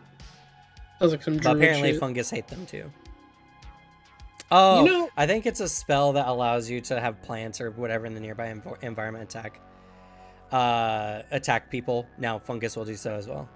I'm pretty sure that's probably what it is. I'm very surprised hearing all this because, like, if I was running a Pathfinder game and the question came up of I want to speak with plants and I'll talk to this mushroom, I'd be like, of course, you talk to the mushroom because like that shit's still a plant. Yeah. I mean, I don't. This is a Who's arguing change this? predominantly just so that people can't rules lawyer you out of doing certain things. Is more or less the case. I like that, but it sounds like someone out here is really dying on the hill of nuh-uh, like you can't talk to the mushroom, it's not a plant, it's a fungi. It's like, you fucking colossal nerd. Let me talk to the mushroom. Mushrooms aren't plants; they're fungi. They're different. They grow in the ground. It's a plant. So do turtles. I guess they count too. If you wanna get technical about it. But that's what you're doing. I make broad sweeps. Yeah, I'll make broad sweeps. They grow underground. They got roots and stuff. They live in dirt where the worms live. That's a plant to me. Yeah, and Cousinson is correct. It's just making sure that rules are being rules are being taken as designed and not specifically as written. So I do agree. Alchemist got a lot of changes. I'm not going to read everything here because this is not a reading stream. Bees are legally considered fish in California. Yeah, bees are legally really considered like fish that. in California. That is, I love that. That's really funny. It's really funny. So some of the big changes, there's some pretty beefy changes for alchemists here. So quick alchemy used to say you create a single alchemical consumable item. Now you can make any alchemical item. So it was something where it's like, oh, if it didn't have the consumable tag, you couldn't make it even if it was an alchemical item, like the glue, for instance, the universal glue or whatever. Mm-hmm. So now you can make that with quick alchemy. Good. Everyone was doing that anyway, but again, good. So really fun thing. So they've changed the research fields when it comes to perpetual infusions. Instead of getting specific perpetual infusions, you instead can select infusions based on very general stuff. So when you were like perpetual infusions, for the people who don't know, allowed you to make infinite amounts of low-level alchemical items. So an alchemist could use infinite amount of low-level bombs, and the Chirurgeon was the one who got the biggest benefit because they could only make antidotes and anti-plagues, which were a one-time item. You used it and then you're good for 8 hours, so making infinite amounts of them was pointless. Now Chirurgeons can make any 2 first-level elixirs with the healing traits. But to counteract infinite healing, which I don't know why they do this, because there's already infinite healing granted with 10-minute markers. If someone consumes a potion with a perpetual infusion trait, they become immune to that heals hit points specifically. They become immune to those potions for 10 minutes. So essentially every 10 minutes you can still do this infinity wise, just like lay on hands with focus points, yada yada yada. Mutagens can now select from any 2 first level mutagens. Bomber can select from any 2 first level bombs, and they did change perpetual infusions, so it does not have any common. It is now any alchemical items you have access to. So alchemists can now, and you can also change as you level up. You can change what items you have for perpetual infusions. So it's really, really good. Also, Chirurgeon, the healer one, they were already able to use crafting instead of medicine for checks, but now their crafting proficiency also applies to proficiencies required for medicine feats and such.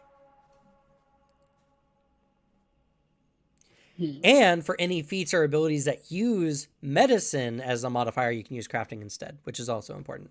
Really, really good. I understand like a quarter of the things you've mentioned about Alchemist. I assume those are all great. Because I just don't know how they play or what some of those abilities do.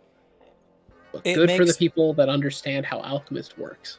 It makes Alchemist incredibly more flexible, and it's really nice. I'm glad. I know you've told me, and we've talked about how like Alchemist just wasn't. I mean, I do assume the 10-minute thing is only rough because it's for healing.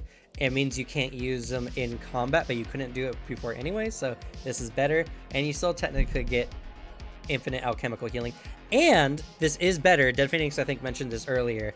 It does make Alchemist the best out-of-combat healer, because while the champion or any class or any character that had access to lay on hands could heal 1, 2, at max 3 people per 10-minute rest, the Alchemist can heal the entire party every 10 minutes. Very handy. Very. If someone wants to play a like healer Alchemist, I'm glad they have the avenue to do so. And you can still use your normal healing. Yeah, it's only the ones with the perpetual feature, perpetual infusion feature. They've adjusted some wordings that made Quick Block have certain prerequisites that other feats didn't have. This, they pretty much just homogenized everything that had Quick Block in it to make sure that the prerequisites stay the same for all of them, which makes a lot of sense. Just a weird like small thing that some people might be able to loophole, but this another part is really, really huge.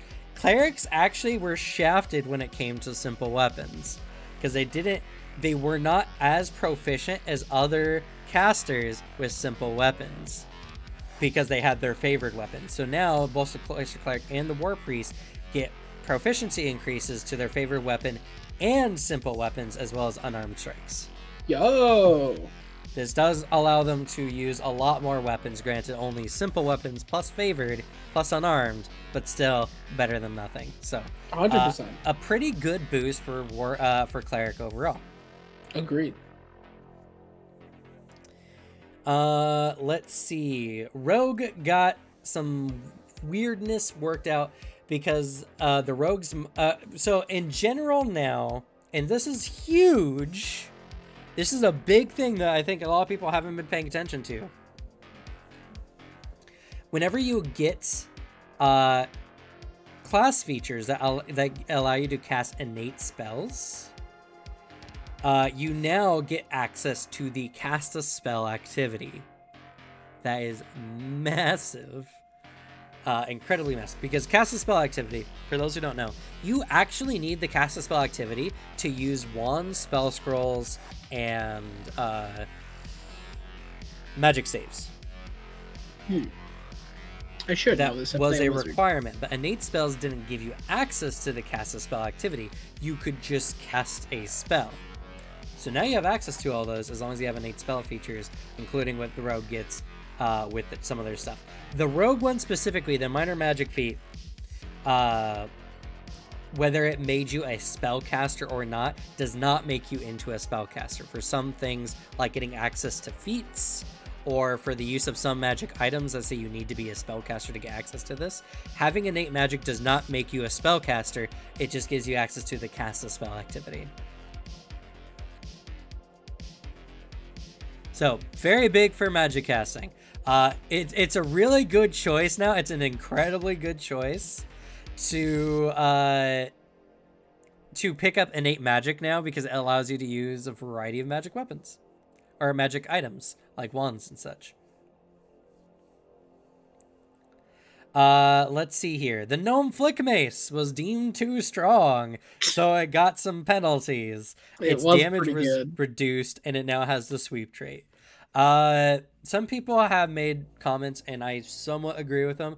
The problem was not the damage; it was the fact that it's a reach weapon that can, when you crit them, knock an enemy prone, and it's one-handed, so you could still get the benefit of a shield while doing so. This still makes a fighter with a gnome flick mace wielding a shield or whatever a huge annoyance. But I do think the damage decrease overall will reduce their overall damage in a game, making it less of a OP pick than it was before. It's now more of an annoying one rather than an obvious better choice.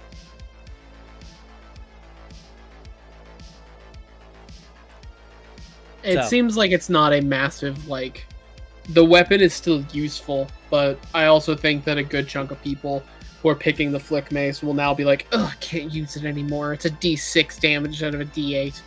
Garbage weapon. No, adoption rate's about to go down. Yeah. True. So I do think it will take a hit. It was just, the thing is, it was like a superior weapon choice was the biggest thing. Because it did a D8, which is a pretty good damage, and it was a reach one-handed weapon, which I don't think there's any other reach one-handed weapons. I don't think there is. I think it's the only one.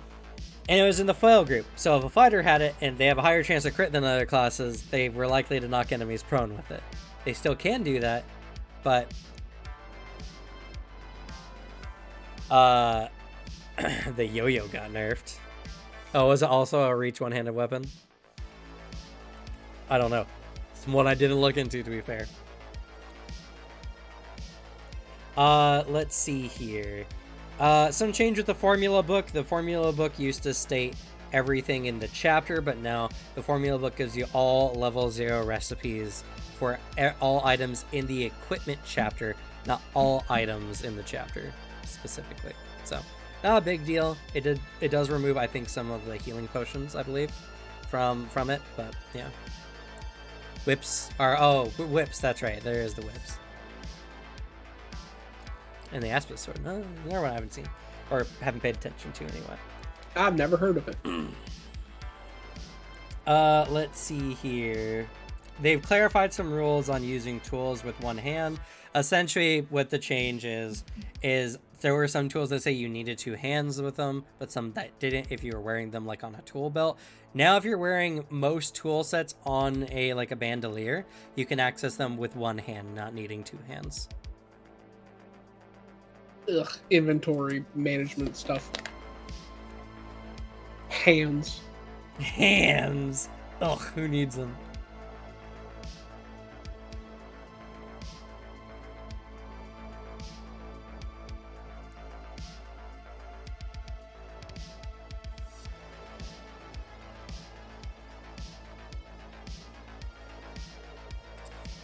Let's see here.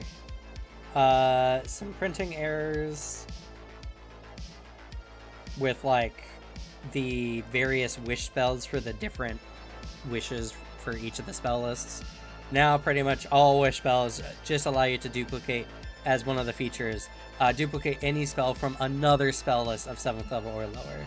It must be common or you must have access, so just some spelling stuff there, not a big deal. Let's see, anything else that's really fun? Oh yeah, if you were using the Tyrannosaurus battle form from the dinosaur form spell, it didn't have a deadly die size. It is now a deadly D12. Fair.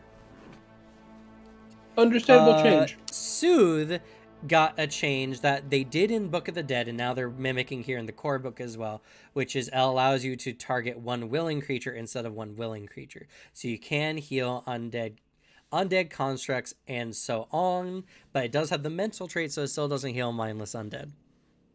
So there's the Soothe spell is just a really good healing spell for everything that, for everything now, because it's not positive.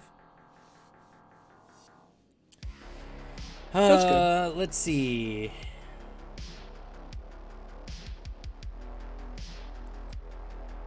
Ah, yes, my favorite change. The text under death on page 460 has been amended slightly to say you lose all your actions while dead. So now it works as intended. Now death is death. That's delightful. I laughed pretty hard when you sent me that. It's really good. I didn't realize that. That's so funny.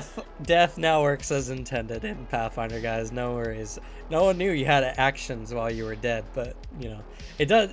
It was. I think the thing was, it was like a conflict because it says you're not able to take actions, but you still had actions that could be added or removed. So there's just a lot of there's a lot of jank. I just love the idea of death now works as intended. Yeah, it's really it reads like the Sims 3 patch notes sometimes get. Also, don't fill me with false hope here, Rylan. What do you mean with bandoliers now are narrative and cosmetic? Did they get rid of it? They get rid of the inventory sorting I hate? I mean, yeah, that's been a thing for a while. That's been the thing since like the second printing. Like pouches and like characters now just have infinite pockets. More or less. That's always been. Yes. I don't like. Yes. I don't like backpacks and pouches. You still can only pull light items out of pouches. That has not changed. I'm upset. I'm still upset. Okay. All right. This is dumb. Pathfinder's still broken. Fix it, Paizo. People die when they are killed. Yes, officially now. Thank God. Disappearance actually got a nerf. It is now an uncommon item, like the invisibility potion. So, it wasn't one you could easily get access to. Wasn't a big thing in a lot of games, but I could see where it could be really good. So, unfortunate, I guess. I never really worry about item commonalities really all too much. Let's see. Holy water and unholy water now have the necromancy trait. I don't know where that applies, but that is now a thing.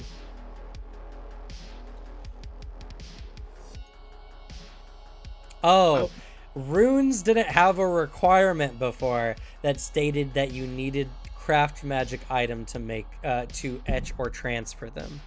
You do now.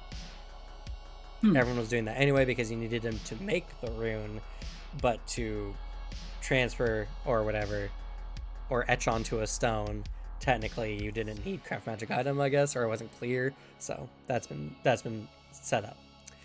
This is actually a huge one. Spellguard shield got an upgrade. Spellguard now gets the same effect as the Dragon Slayer's shield, which is when you use a shield block reaction, you can use it to reduce the damage of spells that target you. You weren't actually able to do that before. Where spells you can't like shield block the damage off of spells unless it's like physical damage or whatever. Now you can with a Spellguard shield, which I think is actually really sick. Handy. Also, peace out, Goblin Twing. I'll ignore the last part of your message. The rest, very nice. Thank you for being here, Goblin Twing. It was a lot of fun having you. Yeah, statement still applies. This is a mango stream. Anyways, more errata. More errata. Oh, and yes, we have to end it off with more fungi. The Verdant Staff has a correction in its writing where it now helps you identify fungus as well as plants.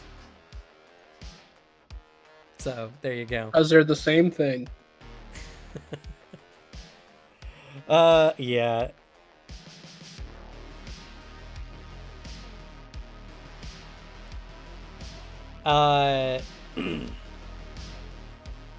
Let's see here.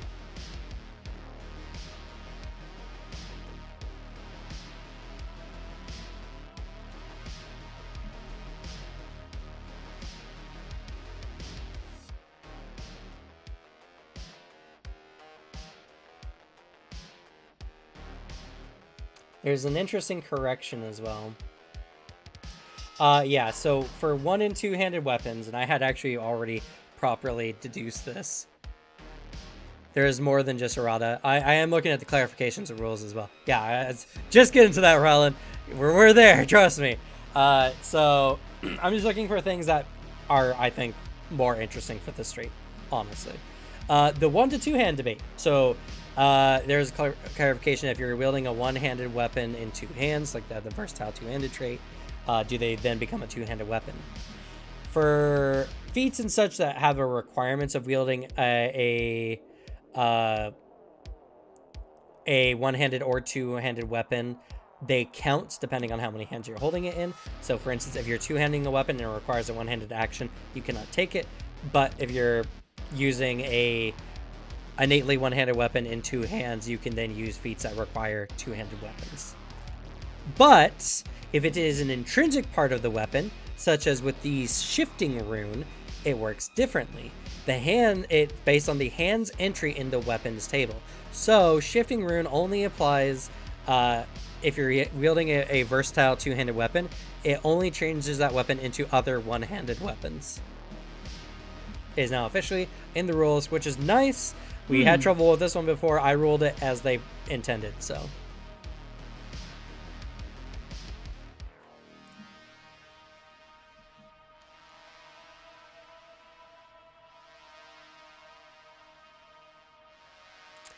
They also changed jousting, because jousting weapons allowed you to wield them one-handed if you were on a mount.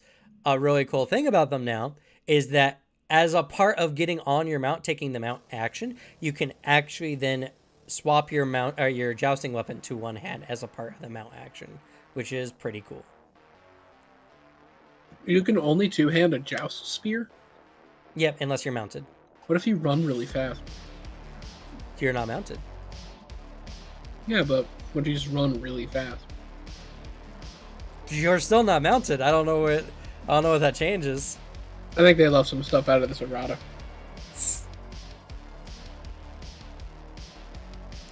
Here's another huge clarification.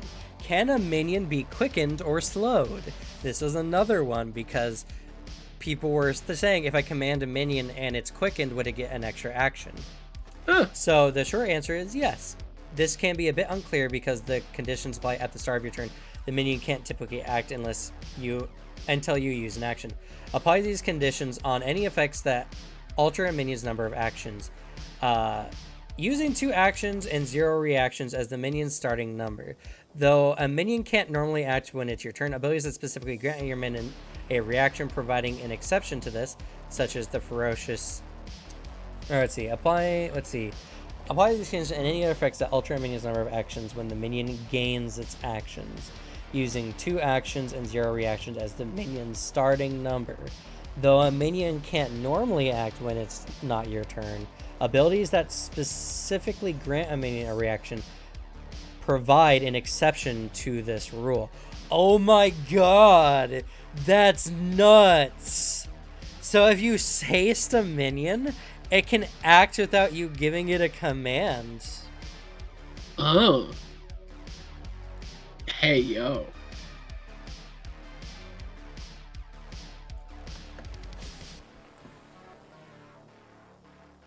That or it's only for a reaction, because it only states for a reaction. Possibility. So, I don't know. It does state reaction specifically, so you might be able to give your minions reactions based on the Ferocious Beast's Orc Ancestry feats. Interesting. That's, I think, more confusing than it actually helped, but okay.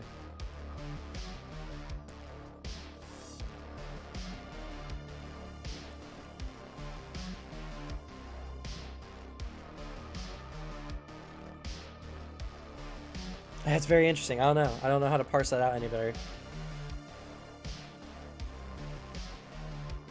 I mean, that is true. It seems handy.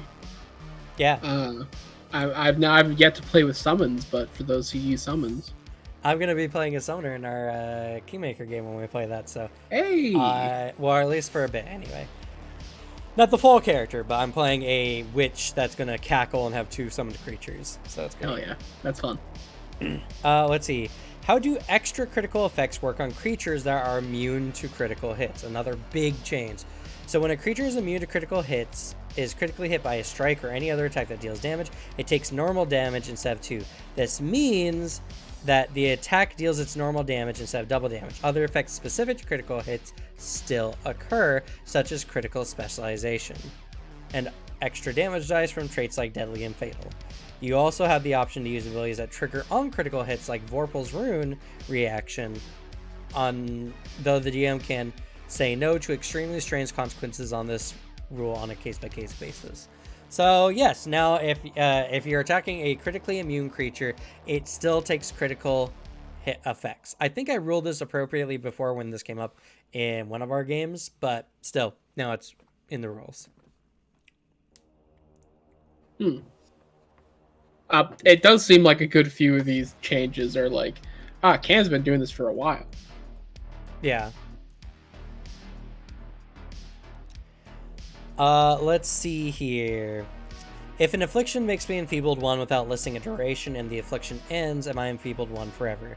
The rules on conditions from afflictions note that a condition can last for a longer duration than the affliction that caused it, using it drained as an example. There are 3 categories of effects such as this. Immediate effects like damage happen as soon as the effect happens. Conditions that have a way to end them by default last for their normal duration, such as drained, frightened, and persistent damage. Conditions that always need to include a duration because they don't normally have a way to recover them, such as clumsy or paralyzed, last as long as the stage of the affliction in which they appear. This also applies to effects that are ongoing but specific to the affliction rather than being defined conditions, such as a penalty to certain roles. So if you ever get any kind of condition that is like part of like an affliction or a spell or whatever, and that spell ends, unless it has an effect like frightens, for instance, it will go off when the spell's duration ends.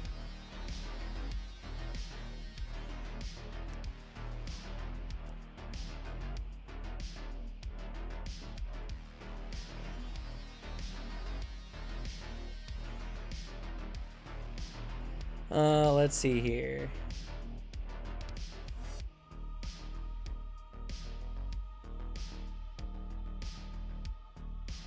Okay, so there's another rule clarification. How do I adjudicate force movement if a creature makes another creature move with it? Elephants and rocks can move while taking a grabbed creature with them. So essentially what people were doing were summoning elephants and then grabbing enemies and running them through walls of fire or whatever. It is assumed that any kind of forced movement, the creature is moving it with them. So unless you're running your elephant all the way through the wall of fire, no, that is not the case. That's funny. Let him keep doing that.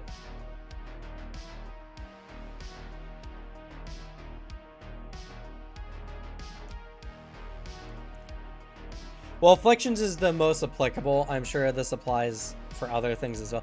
If you can, the thing was, it was a weird effect because it didn't state when that ended. But yeah, if you find other situations, I'm sure the rule intent is mostly the same.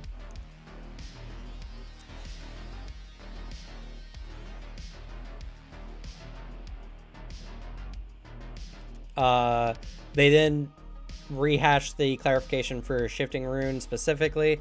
Yes, shifting rune only affects the weapon's stat, like base stat block in its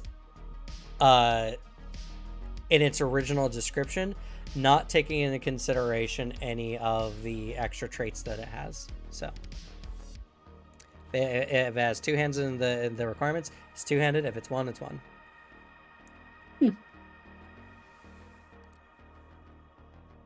I mean, I'm kind of sad about that, but it makes sense. I understand the change. I still like, it would be fun to just have a rune that gives you every weapon. So for Kazensen, most spells like Rave Enfeeblement will say how long the creature is enfeebled for. It was just, there was some situations like with afflictions where they were saying like the creature becomes enfeebled 1, but didn't give a duration with it. If it's not given a duration inherently, it ends whenever whatever effect ends was causing it, as long as it's not a condition that already has a predetermined endpoint, like the drained or frightened conditions, or it is an immediate effect like damage.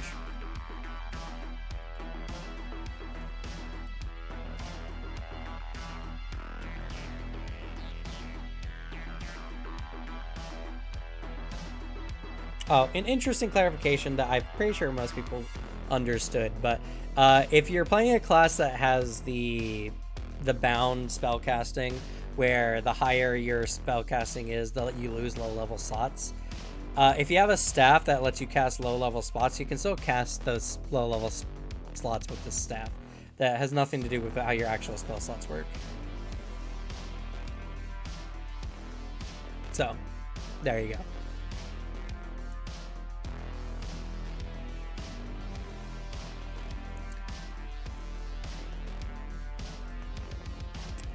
How can I tell which multiple persistent damage value is higher when it's not obvious? Multiple persistent damage conditions note that you can keep only the highest amount of persistent damage. How do you choose between 3 persistent fire damage and 1d6 persistent fire damage, which is usually but not always higher? In these cases, GM should quickly use their best guess to decide which applies. So if you ever have multiple persistent damage effects, and you gotta pick whichever is higher, the GM is the one who adjudicates whichever is better. Though, yeah, the GM adjudicates. Follow your heart, it literally says. So yeah, Nice. and yeah, that's everything that came out in the new Errata. I love the sheer amount dedicated to fungus. It's hilarious. It's a lot. I mean, I understand why it's a lot. It's because there were just a lot of effects that should affect fungus that didn't inherently say it, so now it does. It was something. Most of these rules are mostly just everyone kind of understood what they meant anyway, but now they're in written form, so you can't be rules lawyered out of them. More or less how it goes. I am glad that some spells now can affect mushrooms and people can't actually it. Still think that is the most like nerdy shit ever. Like, nerd derogatory, but derogatory nerd. Yeah, I mean it in the way of a jock to a nerd. I mean it in the most hurtful way. I do. If you're out here telling your DM, actually, you can't travel through that plant because that is a fungus and not a flower or a tree, you're a loser. You're a nerd. Yeah. So yeah, it's a big ol'. I do like some of the changes. Some of the changes were pretty massive in this. Minions getting hasted actions now. Pretty sick. That one's pretty cool. I didn't know that there was a contention off whether you could, quicken or slow a minion, but I like that change. That sounds pretty cool. And I also mean slow works on minions as well. So if you have a slow zombie minion, it can actually just be reduced to 0 actions. That's so mean. I love it. Yeah, which is interesting. The alchemist stuff was, I think, a really big needed change. Alchemist got infinitely better and is now Kyurgeon is now no longer a meme as far as alchemists are concerned. Its effect is actually pretty huge. And alchemists in general just got a lot more flexibility, which is really nice. That was kind of one of the biggest complaints about it.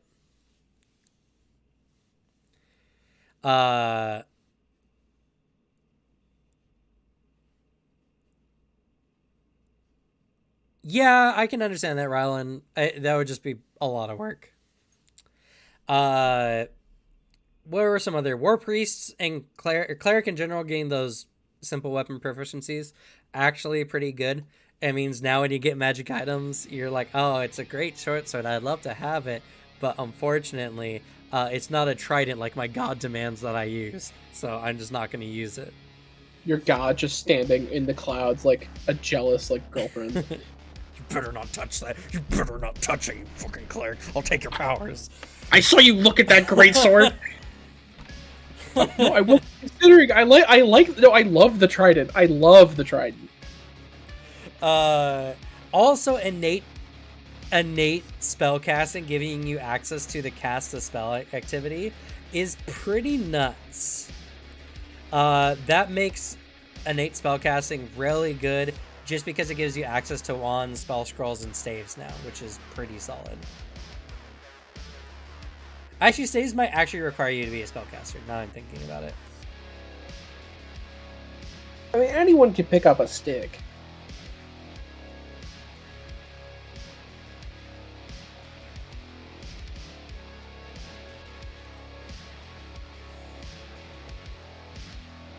Well, and Dead Phoenix as well. It was mentioned on Twitter by Paizo that these changes, in addition to the additions coming with the Treasure Vault, is going to make Alchemist feel a lot better.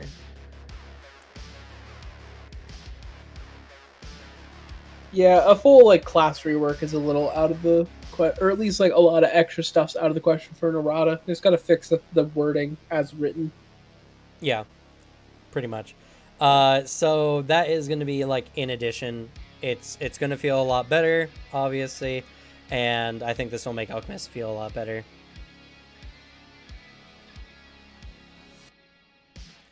Let's see here. I'll answer this question on staves since it came up.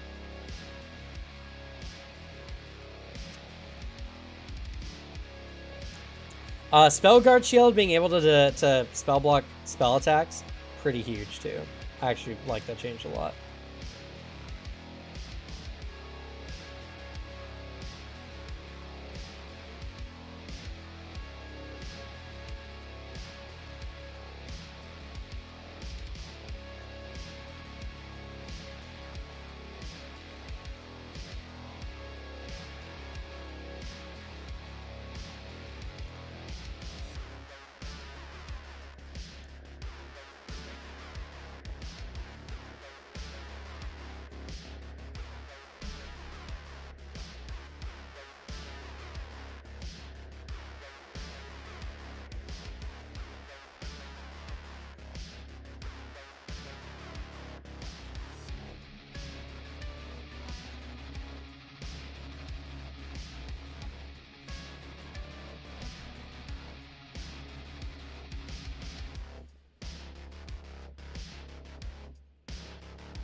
Okay, you cannot use spell staves because you prepare a stave by adding charges to it for free based on, and I think this is exactly what Medak said.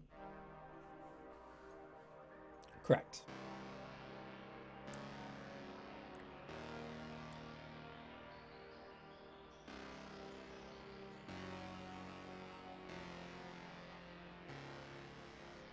You also need the correct tradition. Yeah, of course. The biggest thing is most innate spellcasting does give you a tradition. So that is pretty par for the course. But what I mean is, now if you pick up Elven, like the Elven spell, or spell mastery or whatever it's called, that feat line, you also get access to like wands and spell scrolls. And spell hearts. Spell hearts are also a really good one as well to get added for these. So there is a lot of really good changes in the errata, and we had a pretty massive stream. We had 25 people on at one point, which is I don't think a record, but I think it is like pretty close to the record. I think our most poppin' stream we did was when we had the rules lawyer on, and this was like poppin'. Though also I wasn't there for your big go through the playtest for Kineticist. Oh, that was also a big one. Yeah, I can't remember. Yeah, I was not there. This is still a pretty big one. I know a lot of people have concerns about the OGL. It's not going to affect Pathfinder 2e. It's mostly just for stuff relating to D&D specifically. And the reason why this is a huge hullabaloo is because a lot of people absolutely love D&D 5e. As much as I say fuck Wizards of the Coast and I don't need D&D, we should still have sympathy for people who love the game, have made a livelihood on the game. And what Wizards of the Coast has what Wizards of the Coast has done has been very bad faith towards its massive community that has been formed around it, and is very much tone deaf and very. I understand wanting to make more money, even from it's a business. I understand it's corporate, which Hasbro doesn't fucking care about actually what happens to D&D. But even from a standpoint of someone who wants to make D&D a thing, D&D needs, or tabletop in general needs more money put into it. It does, because that's how these things flourish. That's how these organizations flourish. So more money getting put into things like D&D isn't necessarily a bad thing, as long as it's done in ethical ways, which obviously with what Wizards of the Coast has been putting out, that again, we have no official statement. This is not an official, this is all speculative. But what the leaks show is that Wizards of the Coast is doing a pretty unethical thing here as far as what it's doing for its community. So don't make fun of people. Don't relentlessly bully people into Pathfinder 2E because of what's happening with D&D. Show and give some understanding of what they're going through, and know that things like Pathfinder 2E it's not going to be affected whatsoever. This is only for third-party content. Pathfinder is a licensed product. It is not third-party. It is not an edition of D&D. It is its own thing. Don't gotta worry. It's just third-party content. So all those Kickstarters you really like, Griffin Saddles Bag, everything of the like, and other types of things made off of it,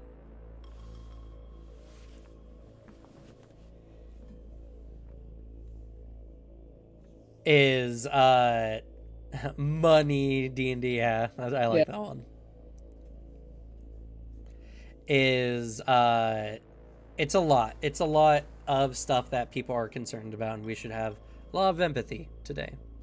Pervasive magic is an interesting one. It's an optional rule set from the Secrets of Magic. I might make a video on that at some point in the future for sure. We'll see. Obviously, I'm not ending Pathfinder 2E content. I'm looking out for what people want. So pervasive magic I'll add to the list. And yeah, what we're doing here, we're providing Pathfinder 2E content. On top of that, we're also providing content for other tabletop games. So if you want something to shake things up, or you know some people who are making the nomadic trip away from D&D and are looking for a new home, please direct them here to this channel where we show off new games. We're doing now more in-depth videos. I will be releasing next week how to use CompCon for Lancer. So if you want a really good website that allows you to have a much more automated and really good character creation process, check that video out. CompCon is really, really good. And next week as well, I'll be doing another archetype, and we'll be doing the how to play spellcasters video as well, which is going to be another pretty big video, I imagine. And if any of you have questions, concerns, please feel free to comment on this video here in the live section, or join us down in the description in our Discord. We will answer whatever we can. We are not lawyers. We are not in any way legally trained when it comes to property laws and intellectual property laws. So yeah, that legal shit. What does that even mean? It's my stance.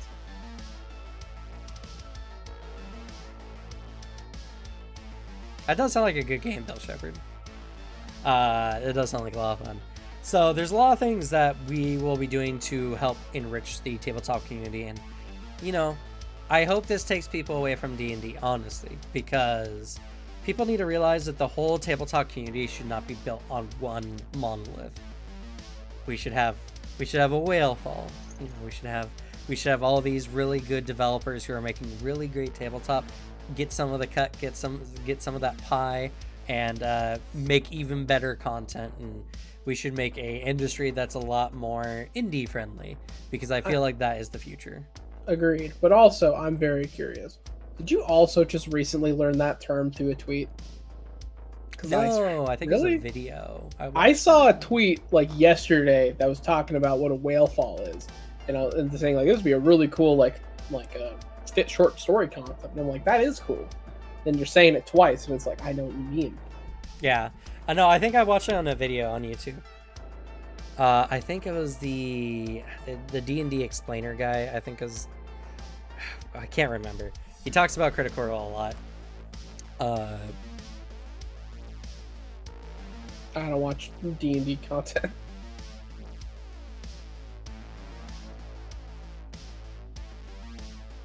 That's fair, Dead Phoenix. That's a hard one. Oh, relics are wild, but yeah. Relics are really fun. They're really cool. I like the relics when we had them, but they do seem like a lot. But yeah, so, we'll get back to producing content starting next week. We're going to hit the ground running.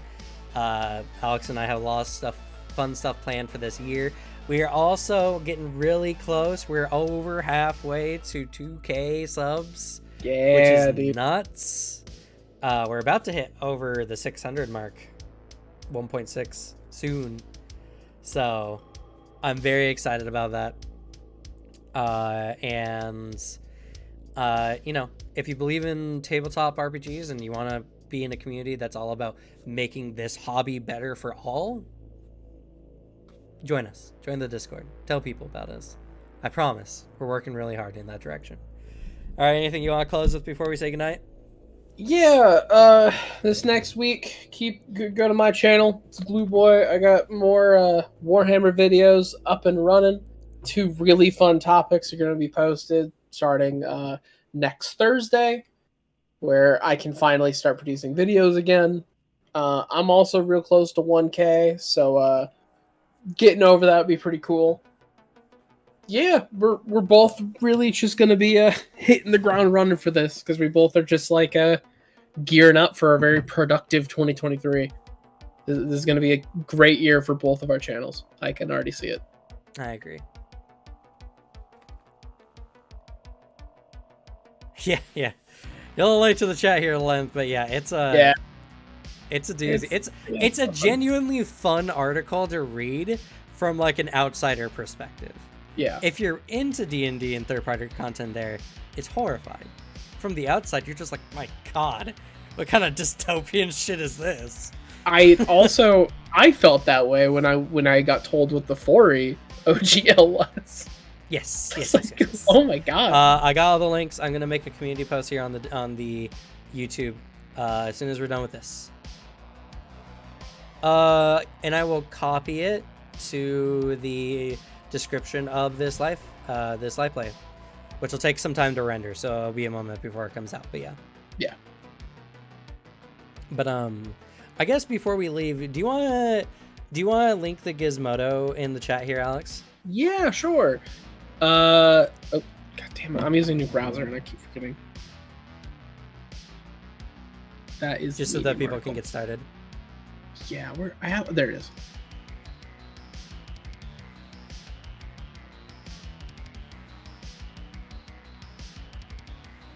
All right, there you go. There you go. That's the Gizmodo article. It's a really good read. Can you post it on the YouTube too? I already did. Put it both. Oh, okay. It didn't show up. Yeah, I mean, sometimes it doesn't. Weird. But okay. All right. Well, if that's all good, then yeah, we're gonna go ahead and say goodnight. We'll be back next week with some more table talk, and who knows, maybe next week will actually be after the 13th or before. Next week is gonna be before. The day before. So on OGL's Eve, join us for another interesting table talk, I'm sure. Hell yeah.